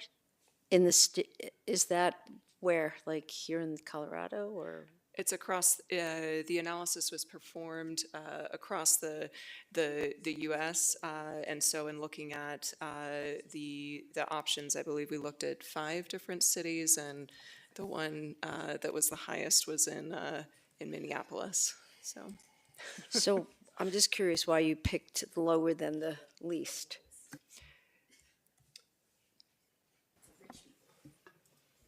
We picked on the lower end just to be more so on the conservative side, knowing that there would be additional conversations to be had, and we would be looking at a higher number after those conversations. Can I call it? Please. All right, we're going down a rabbit hole here. I'm sorry to colloquy on this one. So yeah, if it would be, I think, helpful just if we did a ballot, if we did polling on an empty house or a vacant home tax to look at those different levels. And then just as we continue to explore this, it's something I'm personally interested in, just understanding what are some of the legal challenges other communities have faced in the implementation, because some of those are being stalled at this point. Lauren, back to you. Thanks. So, and thanks for bringing up the polling question, Tina. If we were to consider this for 2026, will we be doing a separate round of polling for 2026 ballot measures? We will. Okay. And would there be time to do like to bring forward what Tina was just talking about in terms of research on other cities and what they're facing before we make a decision on polling questions? Yes. Thank you. My next, just have two more, but they're kind of fatty ones. The core services hierarchy. I appreciated that and having that tool. And I was wondering, from whose perspective will we be evaluating whether a program is essential, important, or helpful? Specifically, under the essential, it mentions kind of safety, health, and well-being, and I feel that those can be interpreted and could be quite far-reaching. There are a number of things that support emotional safety, and those kinds of things could be categorized as amenities by some, like, how are we defining that under that item? Thank you for the question. As part of phase one of the core services level work stream, we focused on defining that hierarchy. We are shifting to focus phase two of that work stream on really understanding the services that we're providing across the organization and digging further from our budgeted programs into services that the city provides and looking at service levels and service level increments that the city provides. And so phase two of this work is shifting a bit to focus on understanding that inventory of service levels and services that the city provides to then be able to have conversations with community members in the summer and fall. And so that inventory is taking place over the next several months across the organization. And that inventory will help to inform these trade-off conversations that we're having with community members as part of Fund Our Future. Okay. I still don't think I understand how we are going to determine what category something falls into, but I appreciate that could be a follow-up conversation. And I'm happy to say, I think it will be, and I don't know that everyone will absolutely agree on what those categorization is. It's like prioritization, right? Yeah. People will come on different sides of a scale on what essential is versus what an amenity is. And I will say that as we continue to be informed by our own assessments, by what we hear from community, we will at some point ourselves as staff bring forward those our assessment of what critical services are as we move forward, and we will present them to you, but there will be more conversation about it. Yeah, I will just suggest that I think having things that are that broad in the focus makes it a little bit challenging, and that maybe we might take out things like well-being, because most things that the city is doing are to enhance people's well-being. And then with the outcome-based budgeting, I see that that is a really important step to achieving a number of our budget-related goals. But I was struck by that it's noted as complete over and over again. And I guess the last time I saw the budget and sort of what those metrics, it didn't feel like it was quite complete. And I understand that we're making changes. So I was hoping you could provide more information on how the metrics for outcome-based budgeting have evolved since our last budget process, and how are we ensuring that the things that are being evaluated aren't just metrics like interactions with the public, which might be terrible interactions, but actually measuring like meaningful outcomes. I mean, I'm sure they're mostly not, but I just... Thank you for the question, Mayor Pro Tem.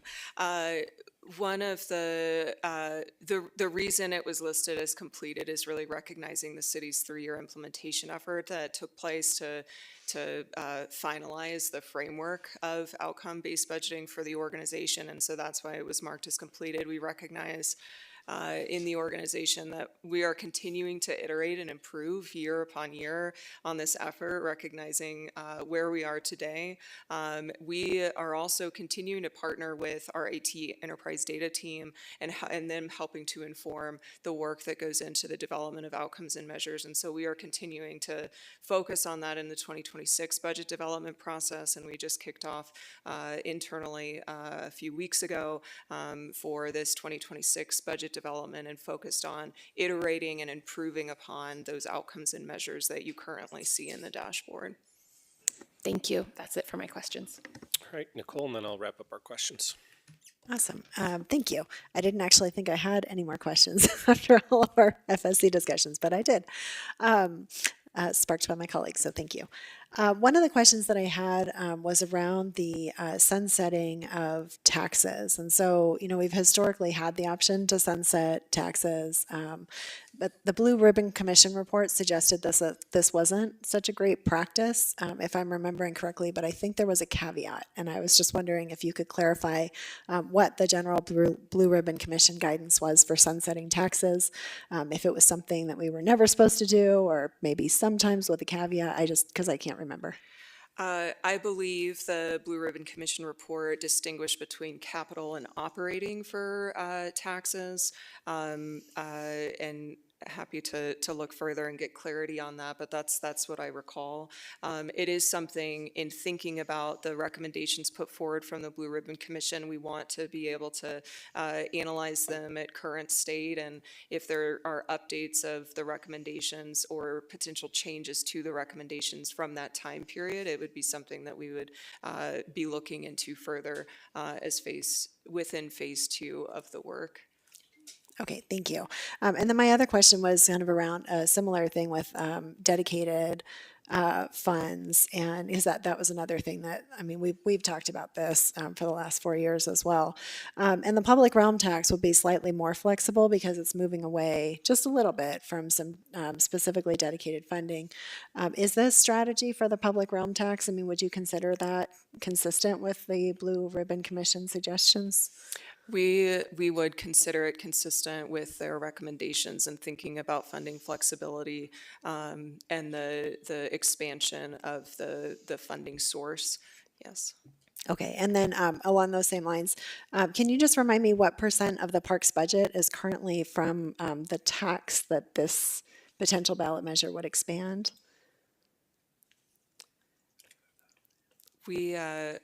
We'll have to get back to you on that. Okay, piece. does it 10%? Is that, because I feel like I asked you all this question too in an FSC meeting, and I apologize that my brain is not remembering tonight, but we're happy to look into that. Yeah, okay, thank you, appreciate that. And then, let's see, my other question, was just a kind of clarification question on that same track. This public realm tax would both open up more potential for funding infrastructure for parks, because there would potentially be more funding there. It also does leave open the possibility that the amount will go toward other infrastructure in a future scenario that this council can't really predict, which is the whole point of the less dedicated funding strategy, right? That it does give us more flexibility, which can sometimes lead to more funding for things. And if something is going really wrong or there's some emergency or catastrophe, it also allows us to repurpose funds as well. So it gives us more flexibility. Yeah, correct. Okay. And then I just wanted to clarify something that was mentioned around the CCRS grants and the criteria for sending those out. This was something the last council spent years on, because we talked about it a number of times of just figuring out that how we were going to fund those grants. If we wanted to address the criteria of those grants, that would be a different project than what we're doing in this long-term financial strategy work. Okay, good, because I heard that and I thought it's always interesting, right, to revisit things and see how they're going. Also, I panicked a little bit as an FSC member, so thank you. Just wanted to check. Thanks. All right, I've got some questions around bonding, but I'll be quick.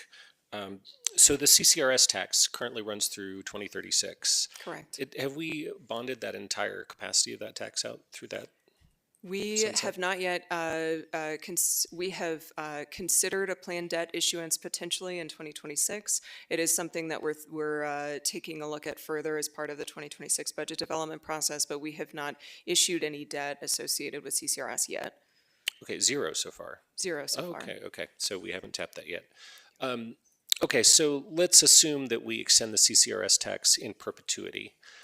How many years of that could we bond against? Kind of from a practical perspective, like what would the municipal bond market accept? Typically, we run between 20 and 30 years.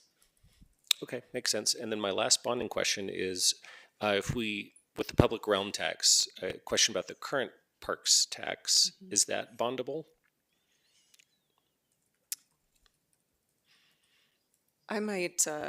We might need to look come back to me further on it. into that. Yeah, That's totally fine. But the idea, it says in there that if we expand it, that we would intend to allow debt issuance, debt issuance with both of the considered tax measures. Correct. Okay, great. Thanks. That's all I had. Oh, okay. And colloquy, go ahead. What kind of rates do we get on those bonds for bonding against those types of taxes? I know that those things change over time, but like. I might need to defer, or we can get back. I know we've had some recent issuances, but I would need to get back to you on that. That would be fine. Thank you. Okay. Okay, so we've all had a chance to ask questions, so we can now go to the questions they have for council. I'll just note, I think the questions for us say, do we have questions or feedback? I think we've gotten through the questions pretty well. So what I might just ask is for council members to just stick with feedback, also keeping in mind that this is more about the process. And so if you have particular thoughts on the details of the substance of these potential ballot measures, that's going to be for the later discussion. It's really more about the process tonight. The one quick item of note is just to respond to Councilmember Spears' question. The 10% was correct. Great. So just about the next steps for considering these potential ballot measures and other ones. So they're really asking whether we have feedback about how we're approaching it, rather than saying what exact tax rate do you want and what should it be used for. So do we have feedback on the multi-year ballot measure strategy for 25 and 26? Yeah, Tara, and then Mark, and then Matt. Well, I'm sure everybody has been reading the papers and the stock market's tanked and Trump is, I'm concerned, tanking the economy. So whether or not this is the year because of all this that's happening is a big question to me. I don't want it to seem like we're tone deaf to the people. And property tax has not really been a popular tax, right? I mean, I'm very concerned that I want this to pass, and so that's my first worry. That's my first worry. My second thought is the public realm text comes from the BVRC, right? Where it says the public realm provides key functions and strongly influences characters and aesthetics. I'm going to just read it quickly because it has to do with my other concern. It includes the city's streets, greenways, sidewalks, paths, parks, plazas, and other urban outdoor spaces that comprise a large portion of Boulder's land and represents a substantial public investment. The design of the public realm plays a major role in defining the character, identity, aesthetic quality of the neighborhoods. And just to go down to like 2.40, buildings and landscaped areas, not parking lots. So it discusses like outdoor spaces, the public realm in particular. And then it talks about urban canopy and streets, trees, and streetscapes, which we don't also have enough money. I mean, Parks doesn't have enough money to take care of their own urban tree canopy. So when I read the language that's currently there, it seems like it talks about buildings and it talks about open space. And to me, how we word and define public realm is crucial, because I don't want the public to say, oh, they're just taxing us again, the same thing that they've taxed us in the CCRS. Or they'd say, why aren't you using your money in the right way? You waste so much money. I mean, for me, to make this be successful, I think it's important for us to say, how are people going to think? How can we make sure that they understand we're not doing that? And so I feel like the language that we use when we use public realm is really important, and it should stick with the outdoor space public realm, like some of the stuff that's falling apart in our community outside. So I wanted to just take careful measure to make sure it doesn't say open space on that ballot measure, because we have that already. Or just relook at it and say, what are people going to say about this? Are they going to say, what's wrong with you, Boulder? Take care of your property better. I mean, it's a lot of it. I'm not saying marketing, but I don't want this to fail. And we just had a failed ballot measure with the boards and commissions, because, and I remember there was one part and I said, I'm worried about this. It's not going to be good optics. And sure enough, that didn't pass because of the optics. So those are my two thoughts. Do you understand? Was I being clear or not clear? Am I clear? No, you're Understood. clear, and we'll noted, right, and then we'll have the chance to work through those details in the next phases. Okay. Great, thank you. I got Mark and then Matt. But Tara, did something happen in the market today that I should be aware of? Don't check any portfolio balances. I understand what you're saying, Tara, and I agree with it. As a signatory to the letter that FSC sent to council, I am supportive of the concept of the public realm tax, but I think we probably have some more work to do. I'm not sure we have told a convincing story yet in terms of how it's going to be differentiated from CCRS and why we need two taxes. And I think that's, that's something we're going to have to figure out to tell a compelling story.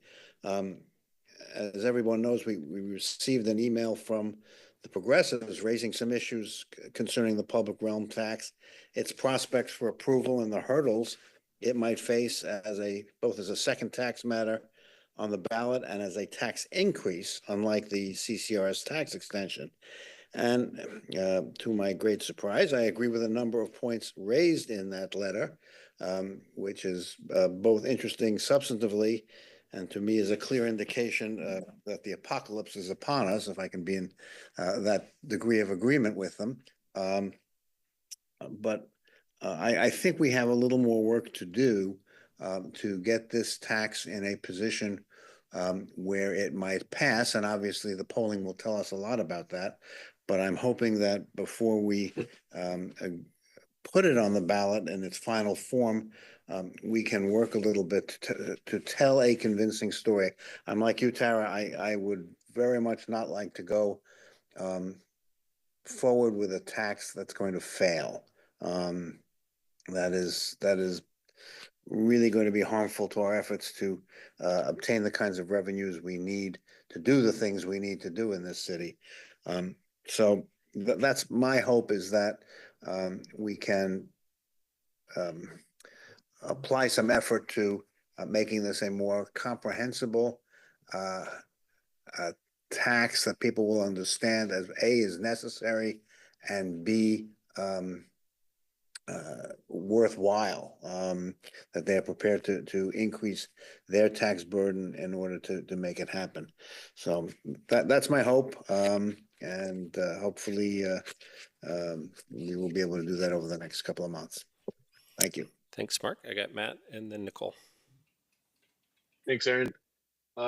Yeah, so I think first off, the CCRS tax for me isn't obvious. I mean, we have to do that. We have critical needs, and we got to start that process now. I think it is an open question whether or not the macroeconomics make sense for us to have two taxes on the ballot this year, and I think that's a conversation we need to continue to have. I have more of my issues maybe with sequencing, given that one of the options for us is to look at asking the voters to expand our property tax cap from perhaps 13 mils to maybe 15. I would like to actually know the answer to that before actually asking the voters to raise it from where it currently is to 13, because I think that the assumptive close is that if we're going to ask to raise the cap, that we would then subsequently be wanting to take advantage of that. And so I worry that we would be sort of dipping twice into that rather than just no if we got the cap. And if the voters say no, we don't want to increase the cap, then that tells us a lot of what we need to do there. But if the voters are going to say yes or likely to say yes, then we have some wiggle room, and I think that might change the strategy of what an ultimate increase of property tax would look like. So I might change that sequencing around just a little bit, so that we can only go to the voters once when we actually want to. Should we choose to raise the property tax, we do it once, but not maybe twice in a short period of time. So that would be a sequencing question that I would have. Okay, Nicole, and then Lauren. And then Ryan. Yeah, you can tell just from listening to us, we're very eager for the conversation of what to put on our ballot this year. But listening to everybody's questions, I just had some thoughts on feedback on the question specifically about exploring the 2 recommended ballot measures. And I'm at least hearing a little bit of I'm not quite sure what the consensus is there, so I don't know if we could just do like a straw poll on that. Like, do we support moving forward with do we support considering the 2 recommended tax ballot measures for the 2025 ballot as one of the questions that would asked. But it would be, it seems like it would be helpful for our future conversations if the polling could include something about voters' tolerance in various economic scenarios. And I'm not a pollster. I don't know how this might work. But for example, asking potential voters who indicate that they would support these measures, if there's a point where they get spooked and change their minds. Can we kind of build some of that in, since things are unfolding at such a rapid pace in our broader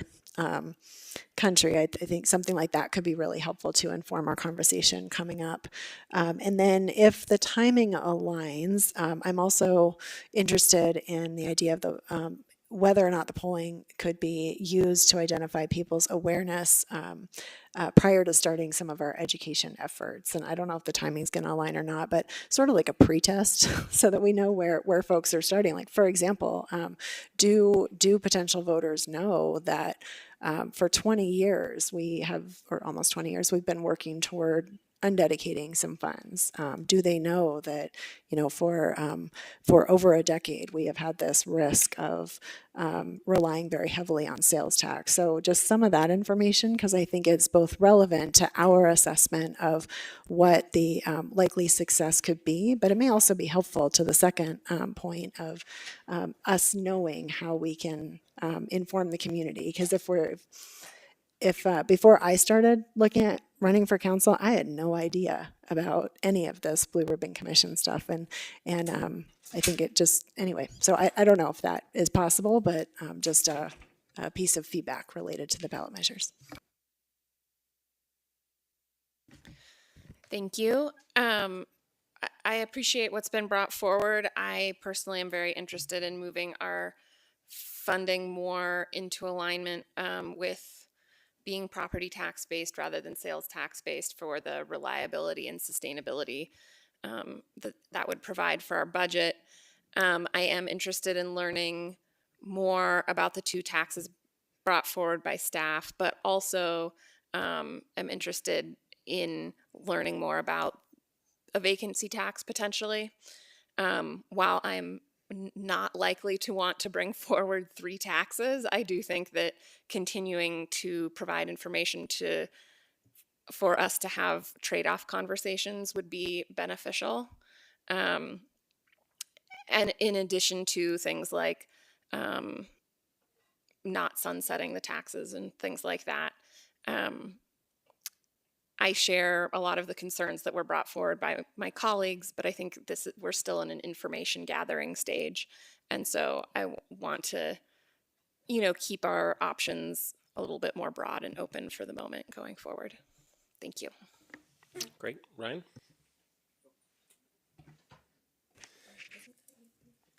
Are you? Okay. Do you want to go? Go ahead. Thank you. So a couple of comments around this process.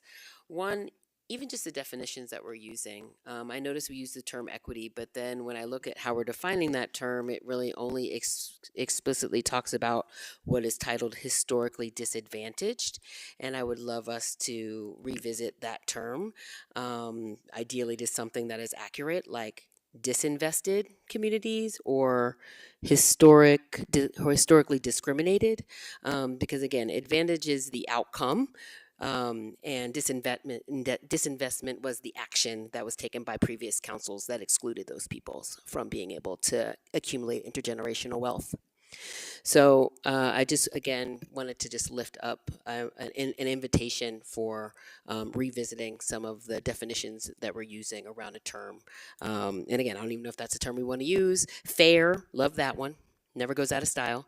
The other is, and on that note, I would be remiss if I didn't do a back of the envelope looking at the tribal Restoration Education Commission report on the historic loss for tribes in the state of Colorado. The estimate is somewhere around 1.17 or 1.7 trillion with a T dollars. Back of the envelope, if you do square mileage, square miles for the city of Boulder, somewhere around 300 million. That doesn't include water, that doesn't include ag, that doesn't include, right, and mineral loss that we use. And so again, I'm always and will continue to ask the uncomfortable question that is absolutely necessary around reconciliation with our tribes. And with all of this financial everything, I'm not going to lose sight of a debt that is owed. Similarly, with our Black and African Americans, we know we have a Justice for Black American in Colorado study happening right now that gives us an opportunity to look at the economic loss due to the disinvestment and discrimination related to housing and economics and business. So I look forward to wherever it falls in here. And then on that note, for participation and engagement, I am very excited and interested in hearing how tribal consultation conversations go around this. Again, although I appreciate our efforts with Poor Chamber Farm and co-interpretation and plant ID, is it 300 million? And that's if Ray, Colorado is at the same price point as the city of Boulder. No shade to Ray, I love you. The other piece on that is the budget and budgeting for resilience. So it currently, or rather the last time I looked, it was primarily outputs based, which is the number of, versus outcomes, which is changed behavior. And we know that, and those who've worked in very high rigorous research institutions know that you need at least 3 years of outcome data even to do a projection for what your what your target would be. And so, although I appreciate these efforts, I'm also wondering why we're not using programmatic evaluation data for some of these programs as a stopgap until we have some of that additional data.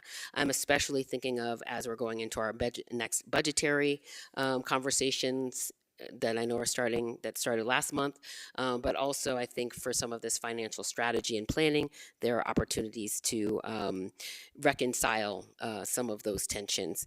And then lastly, the budget dashboard and transparency. So again, with all of this, our community members, I am still hearing a pattern of concern from community members around their ability to understand the budget. If they can't understand the budget, it's going to make it very hard for us to pass any of these budget measures. And so again, I know that the finance team has been working on this, made a huge Herculean effort. You can't satisfy all the people all the time. However, I'm hopeful that in anticipation for these upcoming conversations, we can consider some of the grain size information that community members would need to have in order to be able to make an informed decision around that. Let me just double check. Lastly, I've already talked about the need to coordinate our stakeholder engagement. I was really happy to hear from Sarah and her team that that's something that they're working on. And as far as my feedback on these options, my preference would actually be the vacancy tax. I am against any tax that moves around the chairs on the Titanic, and would prefer to start with the people that can afford a second home. Thank you. Thanks, Ryan. As I've said, I'm broadly supportive. So that's number 1 and 2, big picture. But 2 more detailed things. I would like to raise my hand as being interested in the vacancy tax, which has some uncertainty about what we think it could achieve in terms of revenues, and that's why it wasn't on the long-term financial strategies plan. Just to say that this is something that could potentially, depending on the assumptions we make, have larger revenues than might have been proposed here, but also if it's effective in driving behavior change, then its revenue would be very limited because by definition, every homeowner who says I'd rather put people in the home than pay the tax, that would be tax not paid. And so there's a lot going on with this potentially very important measure that I hope that we will look at. The second and final thing, just on the subject of understanding and communicating about the public realm tax and its virtues and what it can do, I would suggest we think about backing up a little bit and consider that one of our challenges in budgeting is that we have historically had a pattern in which we make plans, and then budgeting is sort of like a different process, and then lobbying happens at that budget level. And that is one thing that has induced this approach to earmarks and people asking for dedicated funding sources. So it's a little bit of a dysfunction that we have an opportunity to explain to the public, I hope. And what I am especially excited about to lift up with that is the outcome-based strategic plan that Nuria and team have been developing that came to us for visibility last spring, but it hasn't really been a council level item.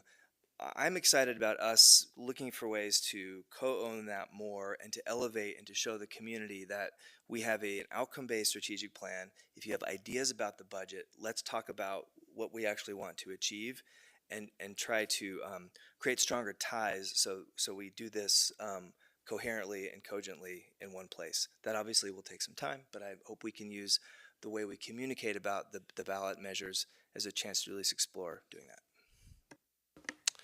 Thanks, Ryan. I'm good to Tina. Then I've got something, and then Tara has a follow-up. Yeah, I appreciate all the comments and just and thanks for all the information. I do look forward to hearing about the two taxes presented and possibly continuing to explore the vacancy tax, depending on what that looks like. The piece that I would like to be able to communicate clearly to the community is what would happen if we don't pass the public realm tax, and what does that look like? What are the things that we're starting to trade off, and how would people experience that in their daily lives living in the city of Boulder? The other piece is understanding or considering, and I just hate saying this after going through the boards and commissions, so I might regret this, but in the school district, we do have a citizens bond oversight committee, and it's a group of people who are deeply engaged with infrastructure projects throughout the school district, and I think it's just a quarterly meeting, and they talk about how the funds are being used. I think that infrastructure is difficult to track in the city, and it might be of interest for some community members to get really engaged in this. In the case of the school district, those same people often are the people who talk about why you should pass bonds for the school district, which have all been successful since I've been around in Boulder. So it's a good story to tell. The final thing I'll just point out is that the public realm and the CCRS taxes are both infrastructure taxes. A vacancy tax would be a general use tax. One of the problems when we pass infrastructure taxes is people just say, well, we passed a tax. You said it included transportation and the city in our experience, but it actually doesn't pay for the people who maintain the street or the people who drive a bus, things like that. So just first of all, making it clear that an infrastructure tax won't continue the minimum wage or the minimum income pilot program. It won't backfill ARPA funding. So having a mix of both infrastructure and general use revenue could help us with some of the operating cost challenges that we might be experiencing. Now, if we feel good on those experiences or on that shortage or not, it's something that I don't think we're quite talking about yet, how we're doing on the operating side versus the infrastructure and investment side. But I am interested in a mix and more not dedicated operating funds as well as not dedicated infrastructure funds. And I'll just finally, to go on too long, one of the biggest issues we had on the school district was when the marijuana tax passed. And what that did is it created a very small bucket for just a tiny amount of infrastructure projects throughout the state. And community members didn't want to pass future taxes because they said, well, we just funded the teachers. And I'm like, no, we funded like 3 playgrounds. It was, so just being careful with the narrative on what the limitations, these are not massive taxes, $6 million that's like a bike path. So just being realistic about what we're going to be promising our community. It's a pretty big list of dedications, and it's actually not going to do, it's going to be great and we need it, but it won't be quite the metamorphosis some people might be looking for. Thanks. All right, I'll go. Just that I'm broadly supportive of continuing down the path that you're on. So thanks very much to the FSC and to city staff for all your great work in preparing this and putting this forward for us. I am also interested in at least continuing to look at the vacancy tax as well, and including that in our polling. So I think it's really important that we get a sense of what the community might think about that tax, including the larger dollar amounts. I think it's important to go up to levels, because at those higher levels where they're probably affordable for people with an expensive vacant home, but then also produce an amount of revenue that's meaningful kind of to our needs as a community. And Tina had some good things to say about how that would be general fund available as well. So with, I think my colleagues have had really good points about how we do need, as we continue down this path this year, to be very cognizant of what the larger situation is in the country, in the world, and people's finances. So in no way am I saying that we should add all of the taxes regardless, but there's a lot of unknowns, but we have a few months to assess before we think about putting something on the ballot. So let's move forward, but let's also be watching very, very carefully at the exact financial situation of people in our community. That's what I got. I got a couple double dippers. Maybe we can be quick. Tara? Tina said it better, so I'm not going to even say anything. Okay. Nicole? Yeah, and we just, and I'm just mostly speaking here as an FSC member, I didn't feel like we got a whole lot of question or feedback on the second question about community engage or council engagement in the community engagement. Yeah, The first, I haven't asked the question yet. Oh, okay, sorry. Got it. All right, then I'm gonna save that. But can I just, what's that? Oh, okay. But that we really are hoping that folks will have a role in that too, and to the point of educating community before we start asking them questions about how to make priorities. That's the second question that I will now be quiet and let you get to. Great, thank you. So I think that wraps up our first question. Our second question, which maybe we can be quick about because we're over time, do we have feedback on the approach for the community engagement strategy and specifically the role of council members in supporting the effort?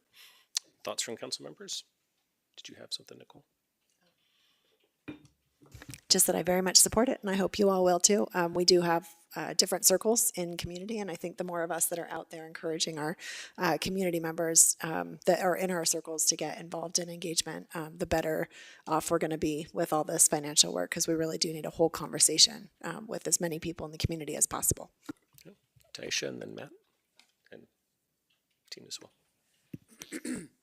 I just wanted to, in addition to the comments I already made about that, sorry, is the toolkit.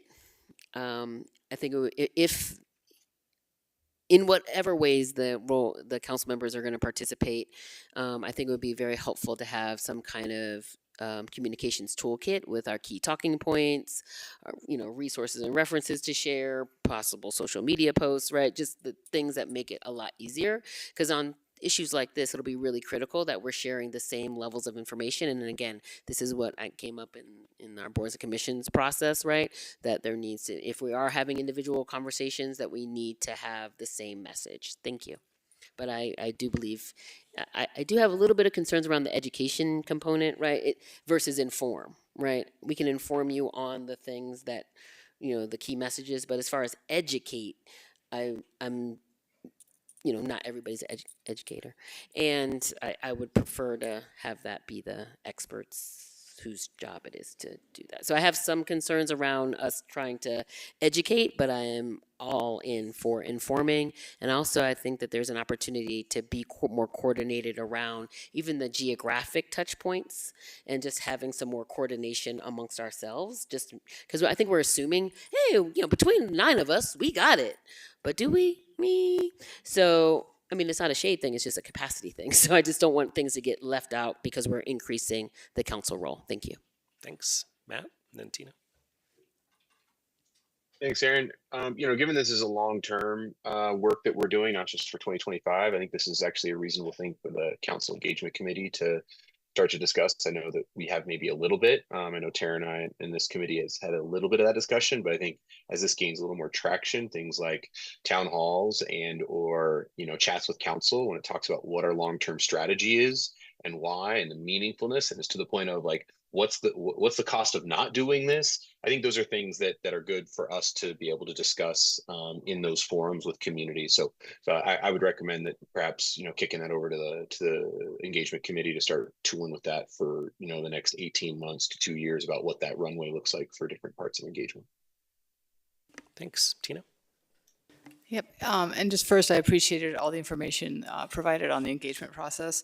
My only comment, just after going to some of the Boulder Valley Comp Plan engagements, is just to think about how we want to scope the conversations and, how big are we going to go with these funding discussions, or are there certain limitations? One example is actually the section that Taisha referenced before about equity, and I'll pick up a different part of it, which was equity in this context might be looking at the structures and financial policies that aim to reduce tax and fee burdens on historically disadvantaged groups. And so just understanding, is the equity discussion limited to that, or is it going to be more of an open suggestion? What will that conversation look like, and what are we all looking for? So I wasn't as clear on that part of it. So that's it. Two thoughts. Taisha, I totally agree with what she said about, or at least what I heard, which is providing us some help with several one sentences, a few paragraphs, things that'll work on Blue Sky, LinkedIn, the newsletter, whatever, like thinking that council members might interact in a lot of different ways. Some of them might be talking points. But yeah, something to just, like from a communication standpoint, that would be I think could be very valuable time spent. And then the other thought is, there are a number of organizations in the community who have real experience doing elections. And if there's a way to invite them to be a part of this, I think that would be really smart. Maybe one idea would be you could just one-on-one talk to counselors, ask for feedback from counselors on who to talk with. But I think there's some real wisdom on the specifics of once we get to the ballots are out, now what happens. I think there's just like some really niche expertise that we probably could tap, but we're going to have to invite that. So I'll raise my hand to try to be helpful, but I know there's a lot of others here who could help. Thanks. All right, I'm not seeing any other hands raised. Yeah, go ahead. And I just wanted to clarify a question around the Council Engagement Committee considering some of these things, and I think that it would be interesting just to know like what types of work might fall into that, because I think these initial sessions, I mean, they'll still be staff led. It won't be as much of an opportunity for sort of a back and forth conversation, to your point, Taisha, about using Inform in this case. But I know that there's already talk about a town hall type event and some of those that are already on the schedule for when we get to the point of having these discussions around how do we prioritize. The other a point I just want to bring up for clarification, this came up in our last FSC meeting because we were all asking about it too, those of us council members on FSC.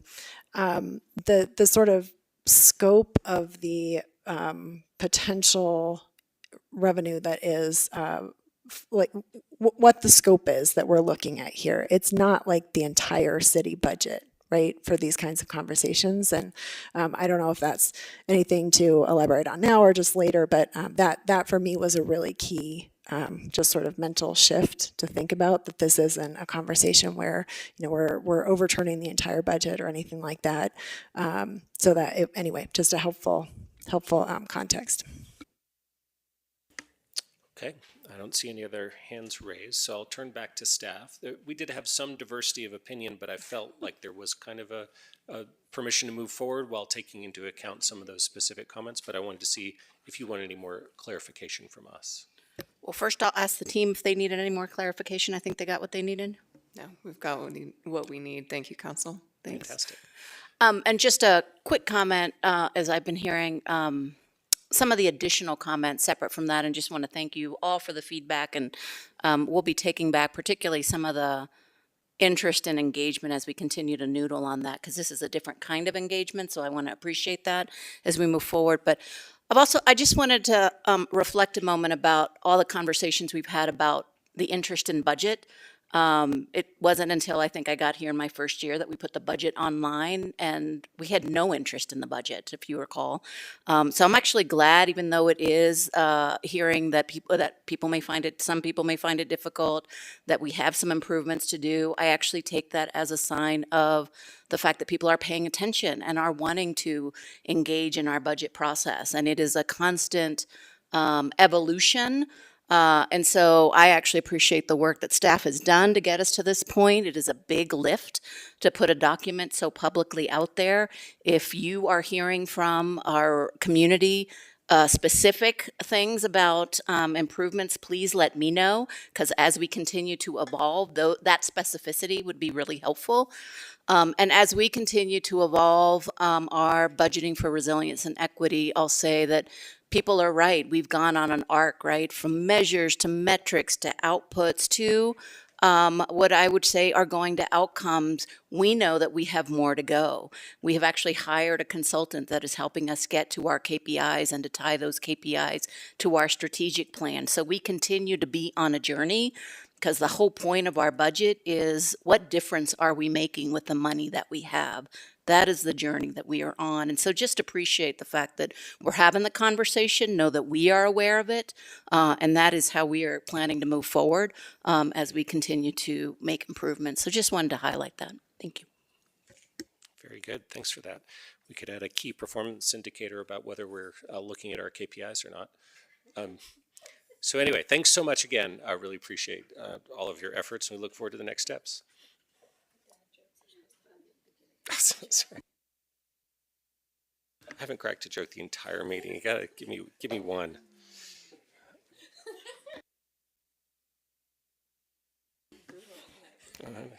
Tough crowd. All right. Well, let's go to our next item, please, as our finance staff are leaving. Item 8A, please. All right, sir. Thank you. Our next item on tonight's agenda is item 8, matters from the mayor and members of council. 8A is the discussion and not a 5 request to ask staff to prepare a lunch and learn on human relations. So, Taisha, this request came from you, so would you like to speak to it? Sure, sure. And I'm not even sure if I'm asking the right request. So let me just give some background of what's going on from my perspective. So, from my perspective, in the time that I've had the honor of serving over the last year and some change, I have noticed and I've noticed a pattern of underreported or underreported incidences of racial discrimination, and so. In addition, we have seen a escalation in, public safety issues and concerns. Obviously, immigration continues to be a something that falls within our human relations realm. And again, I'm aware of the sensitive nature of those conversations, and it's been wonderful to hear some of the efforts that we have been able to do. However, if racial equity is important, and some of you have heard me say one of my favorite lines, which is training without accountability is violence. And so specifically in areas with projects as well as boards and commissions. So, I don't think the question for me is a lunch and learn. It's more of what are the accountability mechanisms. And so the lunch and learn for me was more to find out how are we monitoring, how are we tracking, how are we reporting, and how are policies and changes made based on the information that we receive. At this point, though, in addition to that, I'm also curious, what is our conflict resolution process? What is our process for mediation and disputes? What is the responsibility of staff related to the supervision of boards and commissions on conduct? If there are incidents, if there are reports, who processes those reports? I've heard that boards and commissions police themselves, which that's not a thing. So I just have concerns around how we are addressing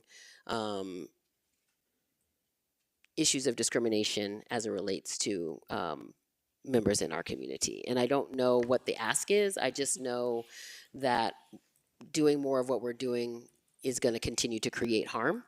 And I just don't know what to do. So in lieu of not knowing what to do, I just pitched, can we get a lunch and learn to even get the conversation started? Because as I've been on this council, we haven't talked about human relations once. Thank you. Yeah, thanks for teeing that up and explaining that, Taisha. In listening to what you were saying just now, I'd heard maybe some specific requests for information about how we respond to episodes of discrimination in our community and also within the city organization. And so what I might do is turn to Nuria and say, Nuria, that this sounds like information that may be relatively readily available, or that you could put together potentially about information and about those questions. Some of the information certainly is, and I appreciate the issue about our mediation process, for example, is something that is also separate from HRC, is something that we actually have community mediation, which is also within HHS, and they certainly have reports and they have some data. We can certainly send that over. So that's a whole different sort of group that does some of that work, and we can provide a purview of what falls under that as we move forward. Boards and commissions is an interesting conversation because we may not hear of issues of discrimination as that moves forward, right? When we hear complaints, there is a process by which we have to review those complaints. But we, to your point, or to others' points, right, people may not come to us with those complaints, and we may not have a notion of how many are even out there because people are not coming to us. But I did hear a question about what the process would be if there were a problem with a board. We can certainly follow up with council and share what that looks like. Absolutely. Okay. I'm speaking of a specific incident, and I've already talked to the team that deals with that. And I was informed that the process that is currently being used is concerning. So I would love us, and it sounds like it's a self-governing by the council, by the commission members to decide what they're going to do next. As it was here, this is my point, right? I can't have community members coming to me and saying, we have issues, and I did speak on it, and I spoke to staff, and I'm happy to follow up in writing. Thank you. So that there's that incident, but then there's just, this is a pattern, right? So that's one, right? But this is a pattern outside, and it goes back to the lack of an accountability protocol that I've seen. Both, I saw performance based, and I know, but are there metrics of success for? Anyway, my larger point is where does this conversation happen? Right? Like I feel, although I appreciate staff, it's technically, we are the elected officials that are responsible at the end of the day for, the fidelity of the policies that have been, that we've approved and all, and resource allocation. And so if we don't talk about it at all, that's a problem.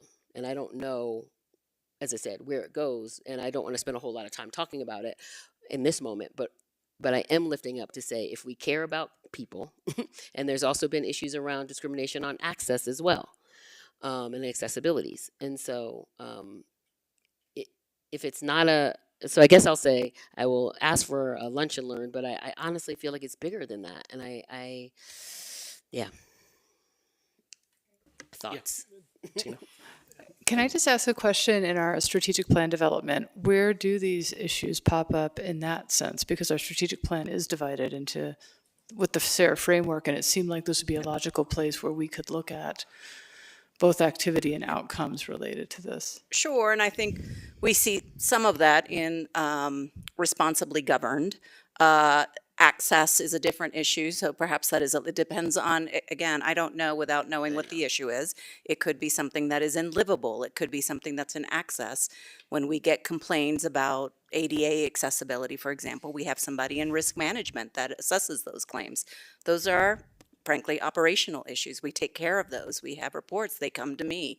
If council wants to have those issues about every operational issue we have, that's an ask, and you have to let us know, and that takes time, which I think, Councilmember Adams, that's your ask, is what issues come before council?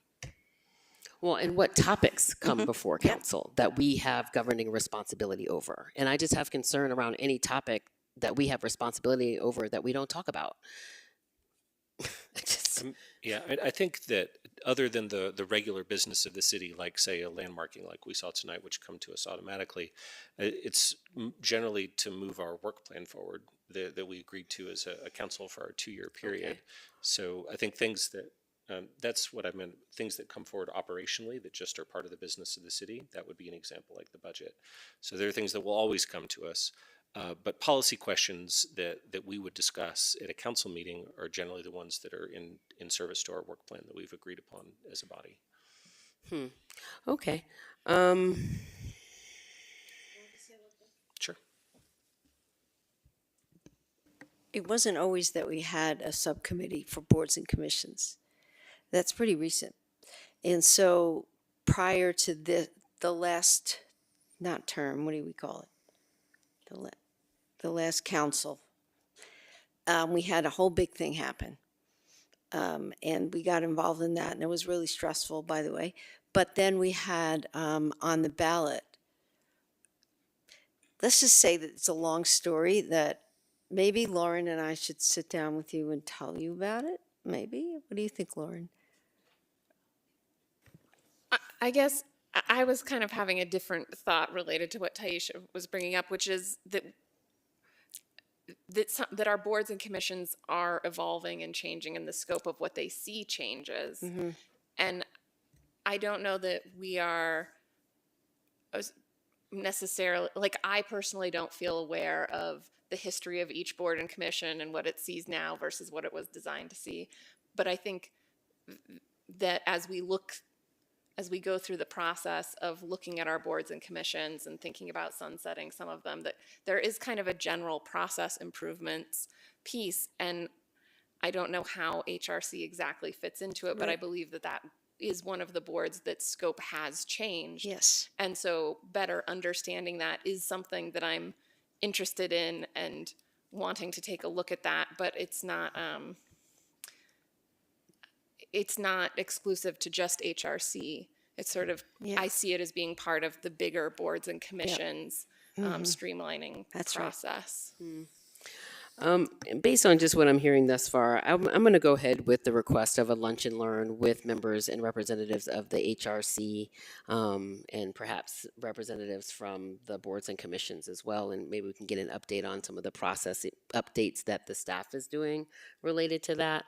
Again, it's not going to break my heart. I've got 2 more after this, so I actually wish we'd gone on order of most important, but here we are. Teresa, did you have a thought? Yeah, I wanted to clarify that the scopes of all boards and commissions is codified. And so their scopes shouldn't be evolving without council action. To the extent they are, that's a problem. I'll also just add, right, that we are coming to you soon to talk about boards and commissions, and we'll be having more conversation about this very issue of improvements, of potential changes, of what you'd like to see with boards and commissions, hopefully in the future. I'll just offer an example of Design Advisory Board, which has a very specific in its code area that it oversees. But then since its creation, there was a rule that it doesn't look at anything that is within landmarks purview, which covers the entirety almost of the area that it was originally created to oversee. And so in my time on Design Advisory Board, we saw basically one project that would have fallen under the original purview. Instead, we see they saw most things on referral from either council or planning or staff. Yeah, so their fundamental charter doesn't change, but there can be shifts in some of the specifics, right? Mm-hmm. Nicole, and then I have a thought. Yeah. Yeah, so it was one of the questions that I heard was just around sort of accountability within boards and commissions. And I just wonder if that's something when the boards and commissions discussion comes to us. So we had talked about changing some of the just very,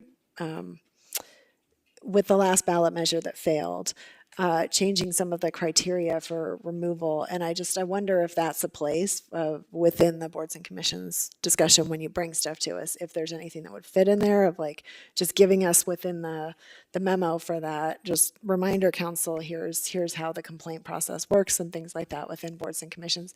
If it's general, if there is one that applies to everybody, but we were trying to change some stuff around it in the ballot measure. And so I'm just wondering if there's anything there that could kind of fit in as well with this component of just behavior within the boards at least. I will have a talk with the folks that are looking at the board and commission work to see if that fits within it. And if it doesn't, I'll make sure that that gets to council in one way or another. I'll just call on myself here. And so, Taisha, I appreciate you raising this issue and thinking about these.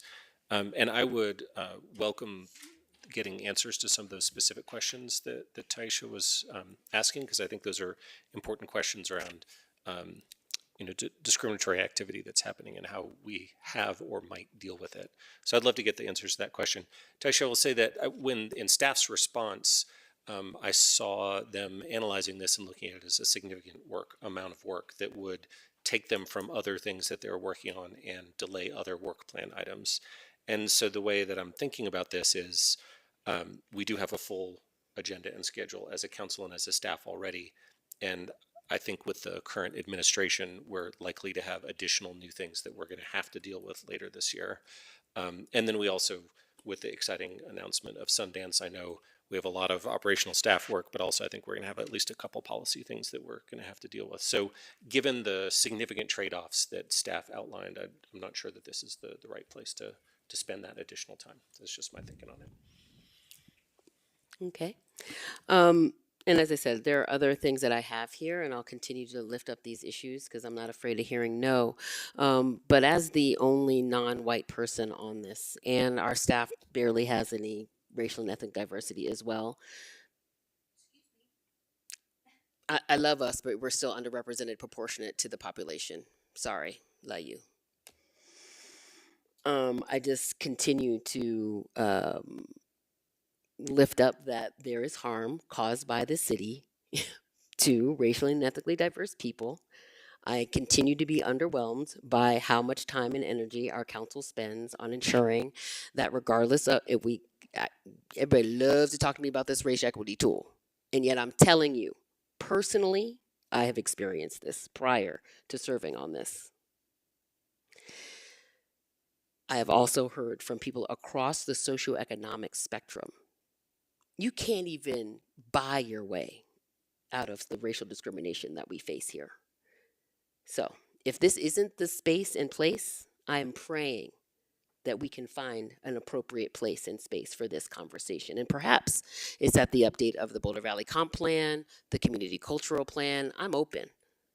But what I can't hear is, we don't have time for this. Thank you.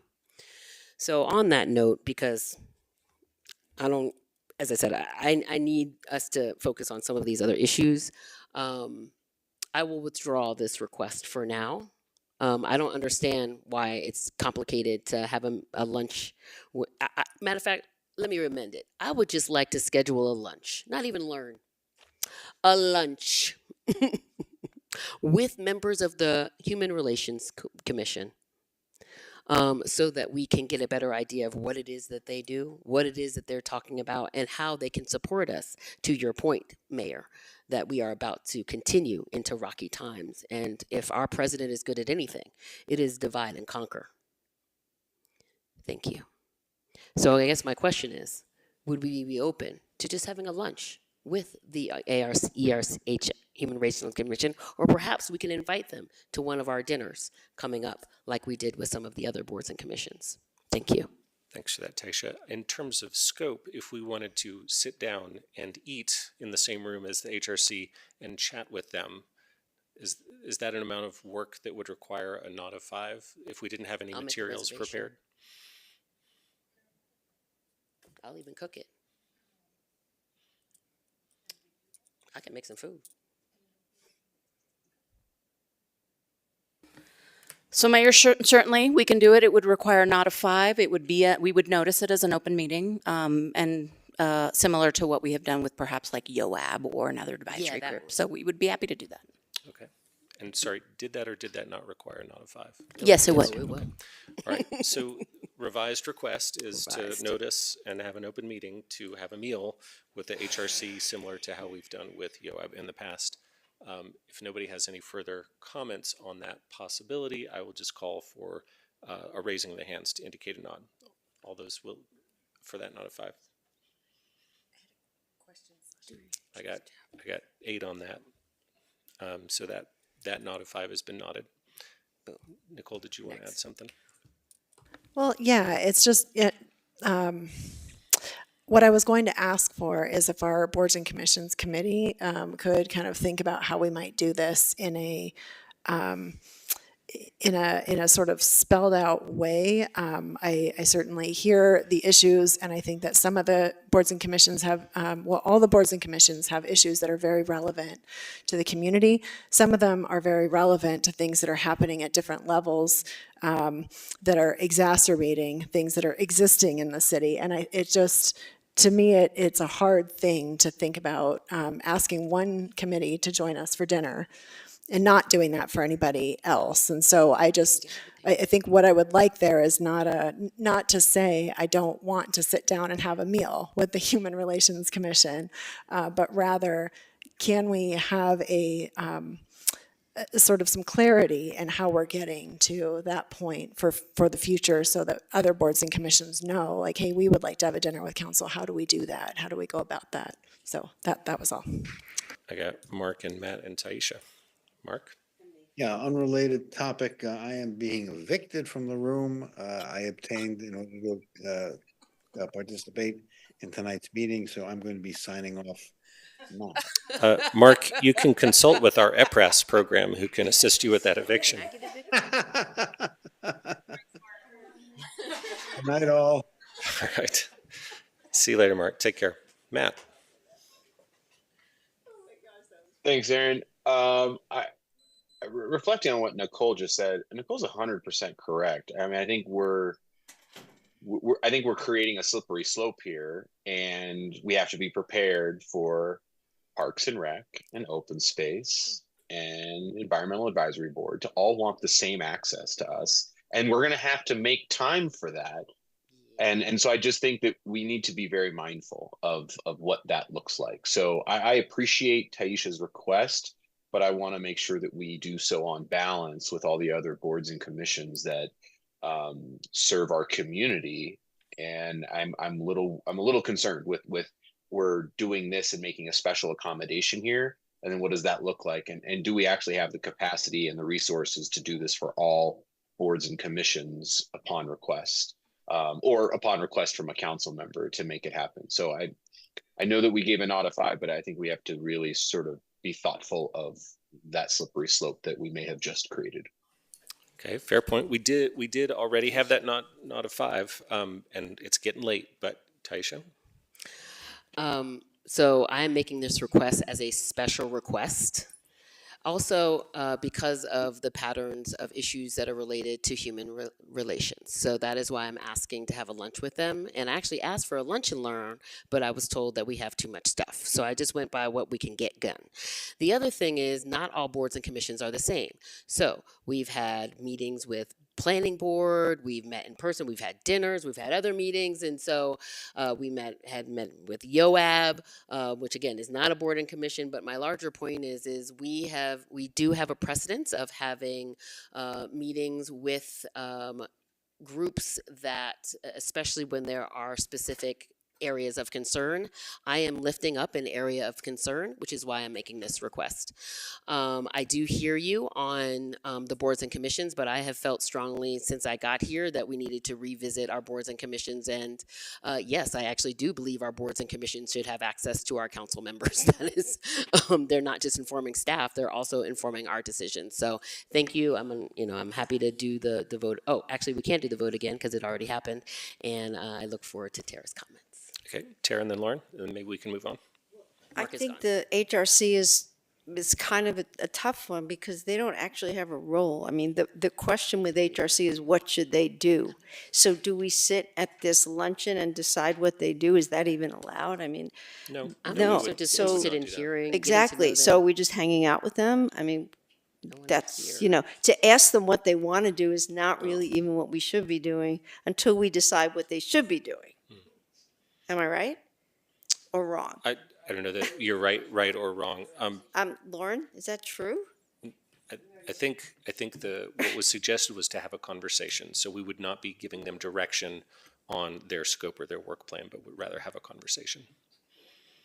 Okay, as long as we don't. Yeah, I hear your concern. Lauren?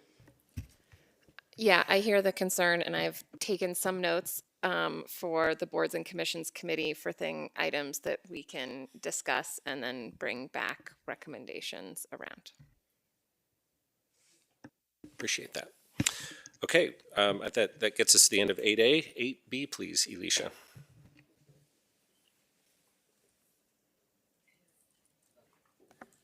My apologies, sir. Our next item is item 8B, and it is the discussion and not a 5 request to add a future matters from the mayor and members of council agenda item on AI practices and policies. Daisha, I'll turn to you again.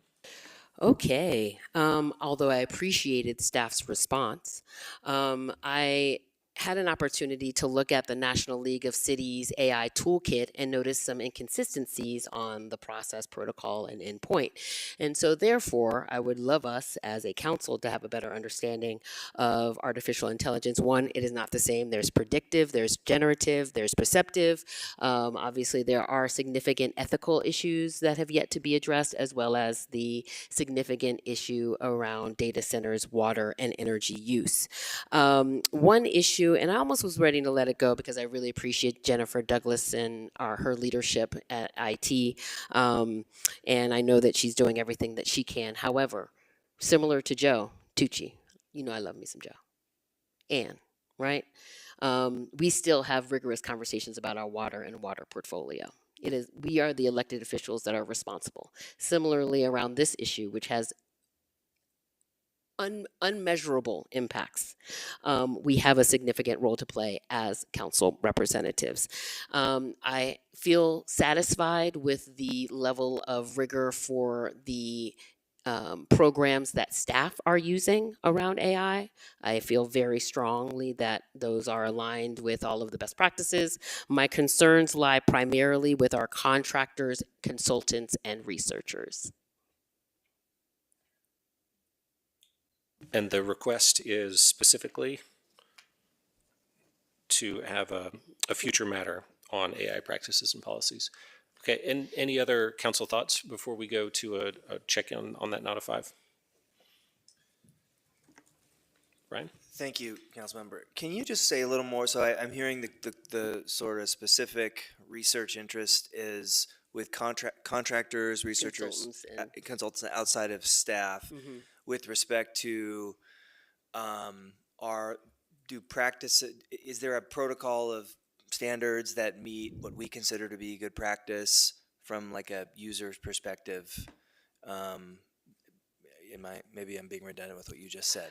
No, I'm happy to make clarification here. So, as I said, I feel very good about the current internal use. My concerns are when and I guess maybe it's an IP request on the specific, not just guidance, but requirements contractually we have with our vendors and our consultants, our contractors, and our researchers on their use of generative AI in any of their writing, any of their analysis.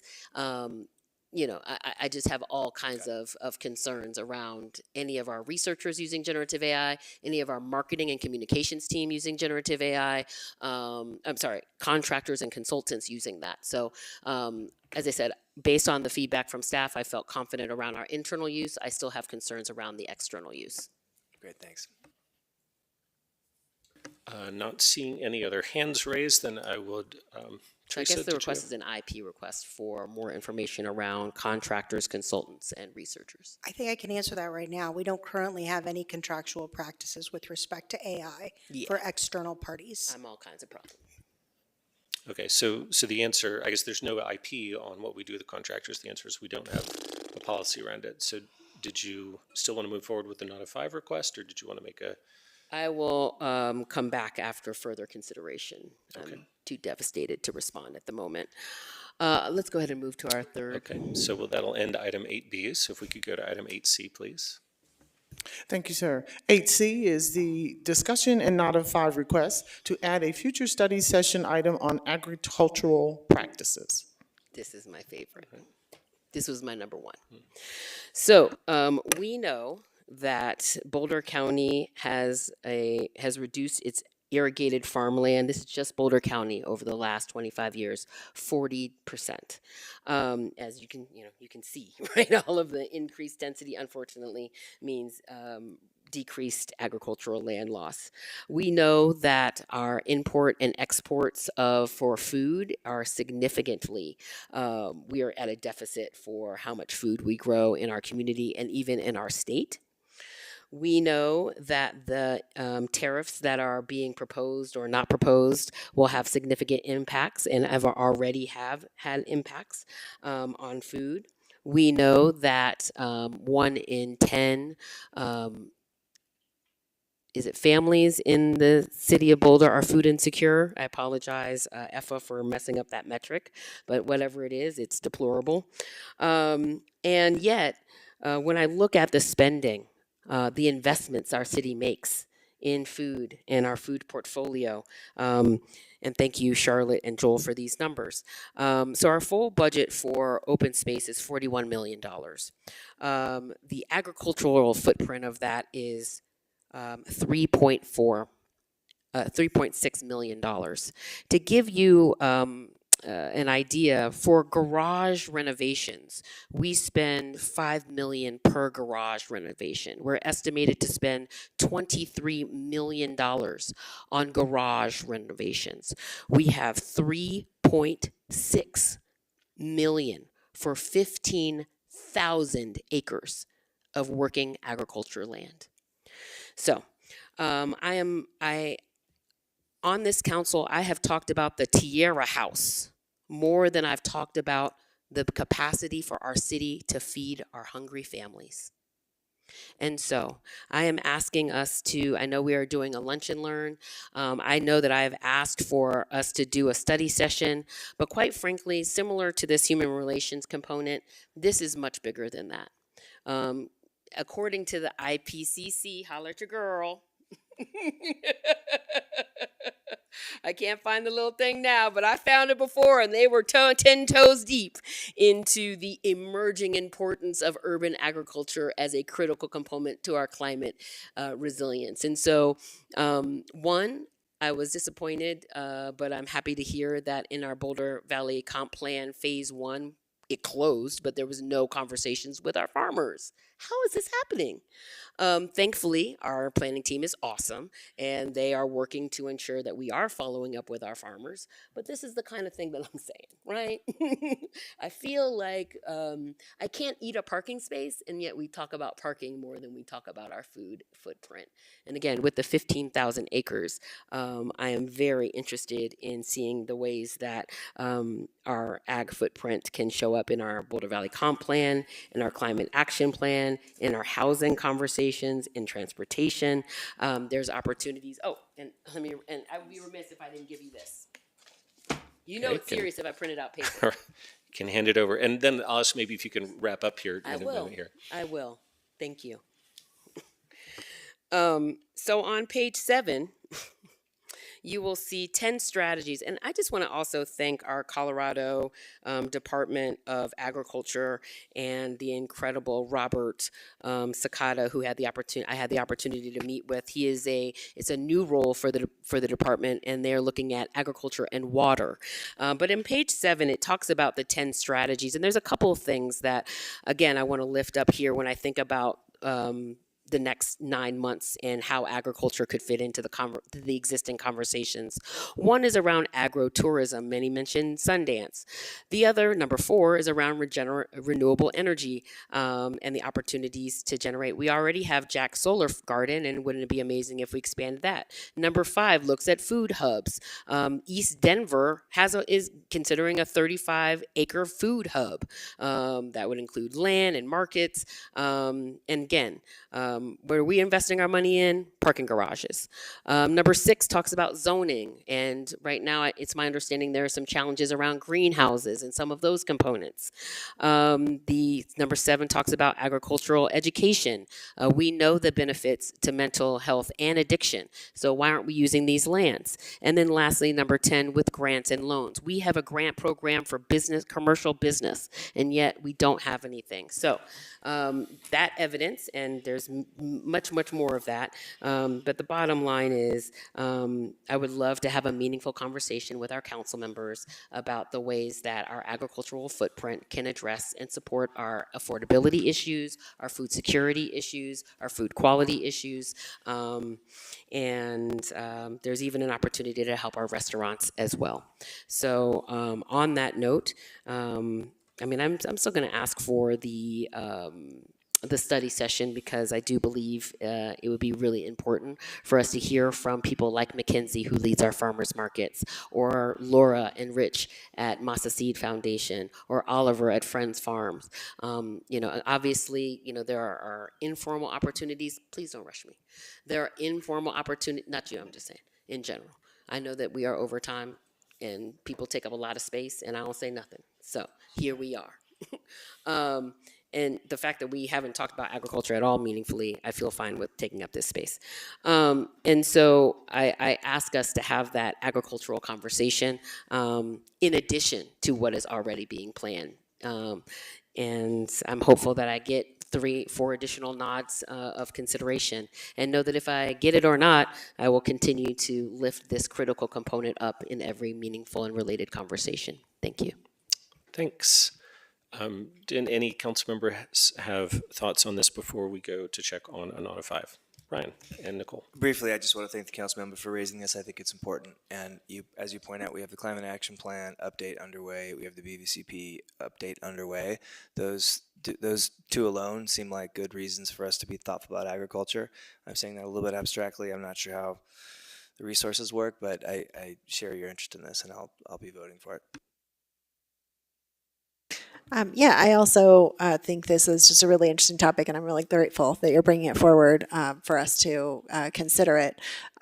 Just in case, I may or may not be around on the next council, but just wanted to note the opportunity for work plan items, and I really do hope that we can have a work plan item on the next council, whether or not I'm on it, to look at something like zoning changes that would promote urban agriculture or whatever that might be, to look at it that way. But I look at everything that staff has going on and see people who are already working 50, 60 plus hours. And I don't know what to take out to enable more work on a different thing that we didn't put into our work plan for this year. So I'm no on this one, but not a lack of interest, more just I don't know how to do this because there are so many priorities that we've got going on.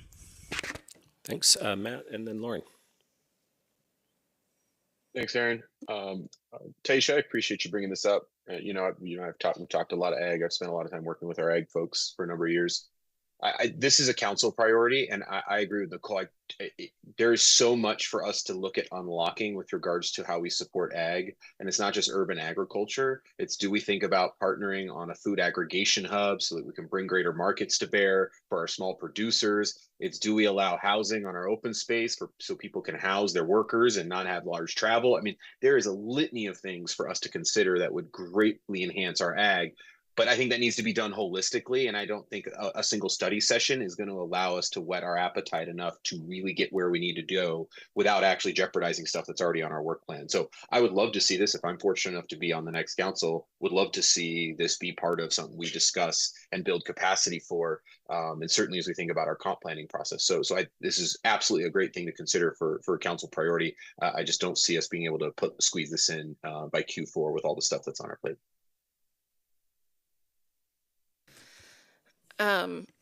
I really appreciate this being brought forward. I personally feel like my understanding is kind of limited.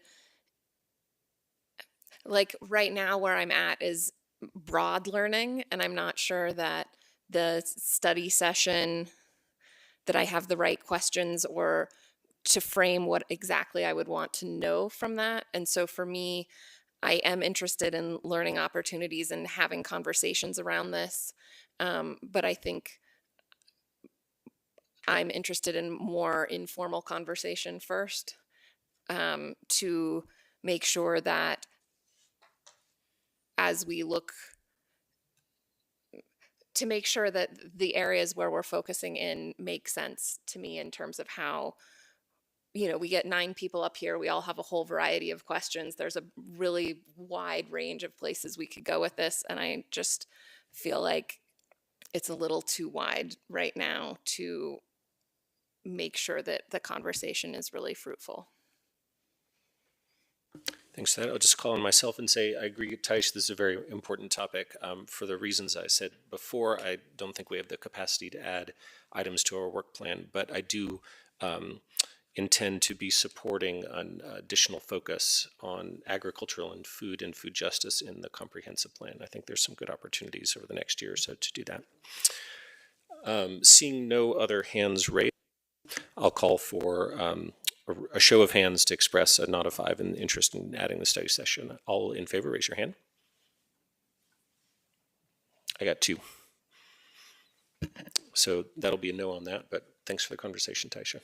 Oh, thank you. And I just want to give staff and council a heads up that I will continue to ask about agriculture in our, not only the Boulder Valley Comprehensive Plan, but also our Climate Cultural Plan, where it is appropriate to have agricultural measures of success. Thank you.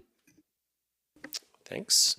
All right, that brings us to the end of our agenda, and so I'll check in to see if any council members want to say some final thoughts before we adjourn for the evening. Sure. And we got our 2 minutes here, folks. Yep. I'm just going to talk about the March 20th meeting at open comment. Community members often ask me that there is so much hate speech against Jews at open comment right now, and how do I handle it? Of course, my screen says you're not even going to talk about it because it just disappeared. Finding. And as we all know, hate speech is allowed. Just to confirm, Teresa, is hate speech allowed? Yes, hate speech is protected by the First Amendment. Okay. So to the person who continually needs to call me a Jewish supremacist, a Nazi, a Zion Nazi, just to name a few, that is allowed. Good for you. You can keep doing it. But ironically, the council voted 7-2 against doing a ceasefire resolution and 6 or 7 to 2 against divestment. But you choose to call me and Mark out two Jewish members of council continually, like we were the masterminds of whatever this is. Members of the community, both Jewish and non-Jewish, who heard you speak at open comment before know of your hate speech against Jews. You just call us names, you use Jewish tropes, and we also know that you're not the only one who speaks at open comment who hates Jews. Hate speech has become so common here at open comment that I barely even flinch. I think I've become so immune to it, I'm just like, all right, whatever, which is not good. So I will say a few words about hate speech right now. You can couch hate speech against Jews any way you want, but most Jews know hate speech when we hear it. You know what aggravates me the most? When I hear people comment at these meetings on what is and isn't anti-Semitic speech. People here who spoke tonight also even did that. And I'm 99% sure that no other minority is told what is and is not hate speech against them. Was that really 2 minutes? Okay, that's good. I said what I needed to say. Okay, you can follow up next time if you'd like. Thanks. Anybody else? Taisha. So I wanted to respond to the gentleman who spoke first on homelessness, and I just want to honor and echo, we hear you, we see you. However, the city of Boulder, has the least amount of money to deal and address with these issues around homelessness. And so again, I want to honor the effort of, we tend to fight, the first guy, remember? Punch over our weight. We are giving more, we are investing more than most of our fellow cities in our county. And so I just wanted to lift up, like, sir, I need this energy at the state level. I need this energy at the federal level. For all electric and who talked about that, I just wanted to lift up again and remind everyone that can hear the sound of my voice that all electric is not the same as carbon free. So let us always, and I'm not suggesting that he meant that. My larger point is we need to be very specific about the type of electric that we want. Renewables, yay! Thank you for the person who talked about that. I'm going to go with name calling next, and I'm just going to say, if somebody called me the N-word, I can't hear anything else that you said afterwards, even if every single thing after that was true. So I'm just going to ask those commenters, if you can please focus on the task at hand, the children that are dying, our funds being used, and not on name calling, which takes them out of the capacity to be able to hear one word you're saying. That would be great. Flags and signs, if we can please be consistent also in our enforcement, and also, Senator Booker was praised for using the rules that he had to make his point. And again, I just want to honor that we have the authority on the questions and issues that are being brought up by our community, regardless of how I feel about the word choices, right? And so it is 100% appropriate for them to continue to ask us. And yes, you are right, Tara. It failed 7-2, but they can continue to come, just like Cory Booker used his time, just like this woman laid down for 2 minutes got arrested, an 80-year-old in Tennessee. Thank you. Thanks. All right. Oh, Brian. Just would like to share a thought. I want to acknowledge that the sweeping, erratic changes from our federal government are creating a lot of harm and fear and disruption in our community, period. And that this is very understandably combining with some of the existing issues that we're hearing in public comment. And I want to share that from my own point of view, I believe that this council and city leadership is paying close attention to developments while working to uphold our community's values and principles and to be strategic with our time and our efforts.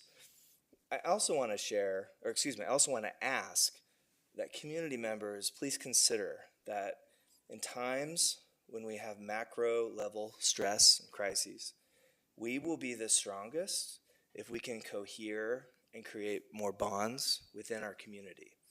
And that's something I've learned in part from my council colleague, Dr. Nicole Spear.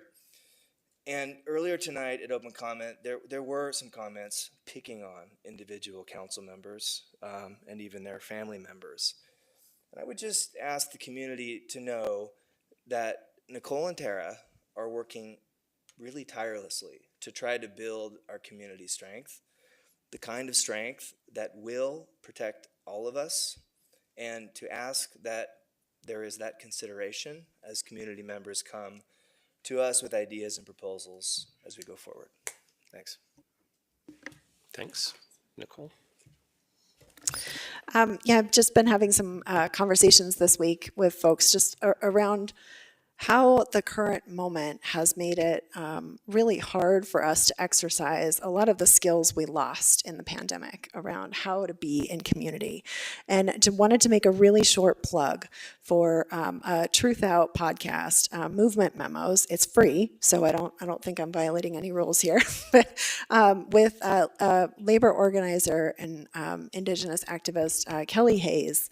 And it's just been talking a lot about how we work together through stress and difference. And so I just wanted to put in a plug for that. It's been really powerful for me to hear that in the space that we're existing in. So if anybody happens to have time while you're running around town or doing dishes or something, it is well worth listening to Movement Memos. Thanks. All right. Not seeing any other hands. I'll go ahead and gavel us closed. 9:43 p.m. Have a good night, everybody. Thanks, Ryan.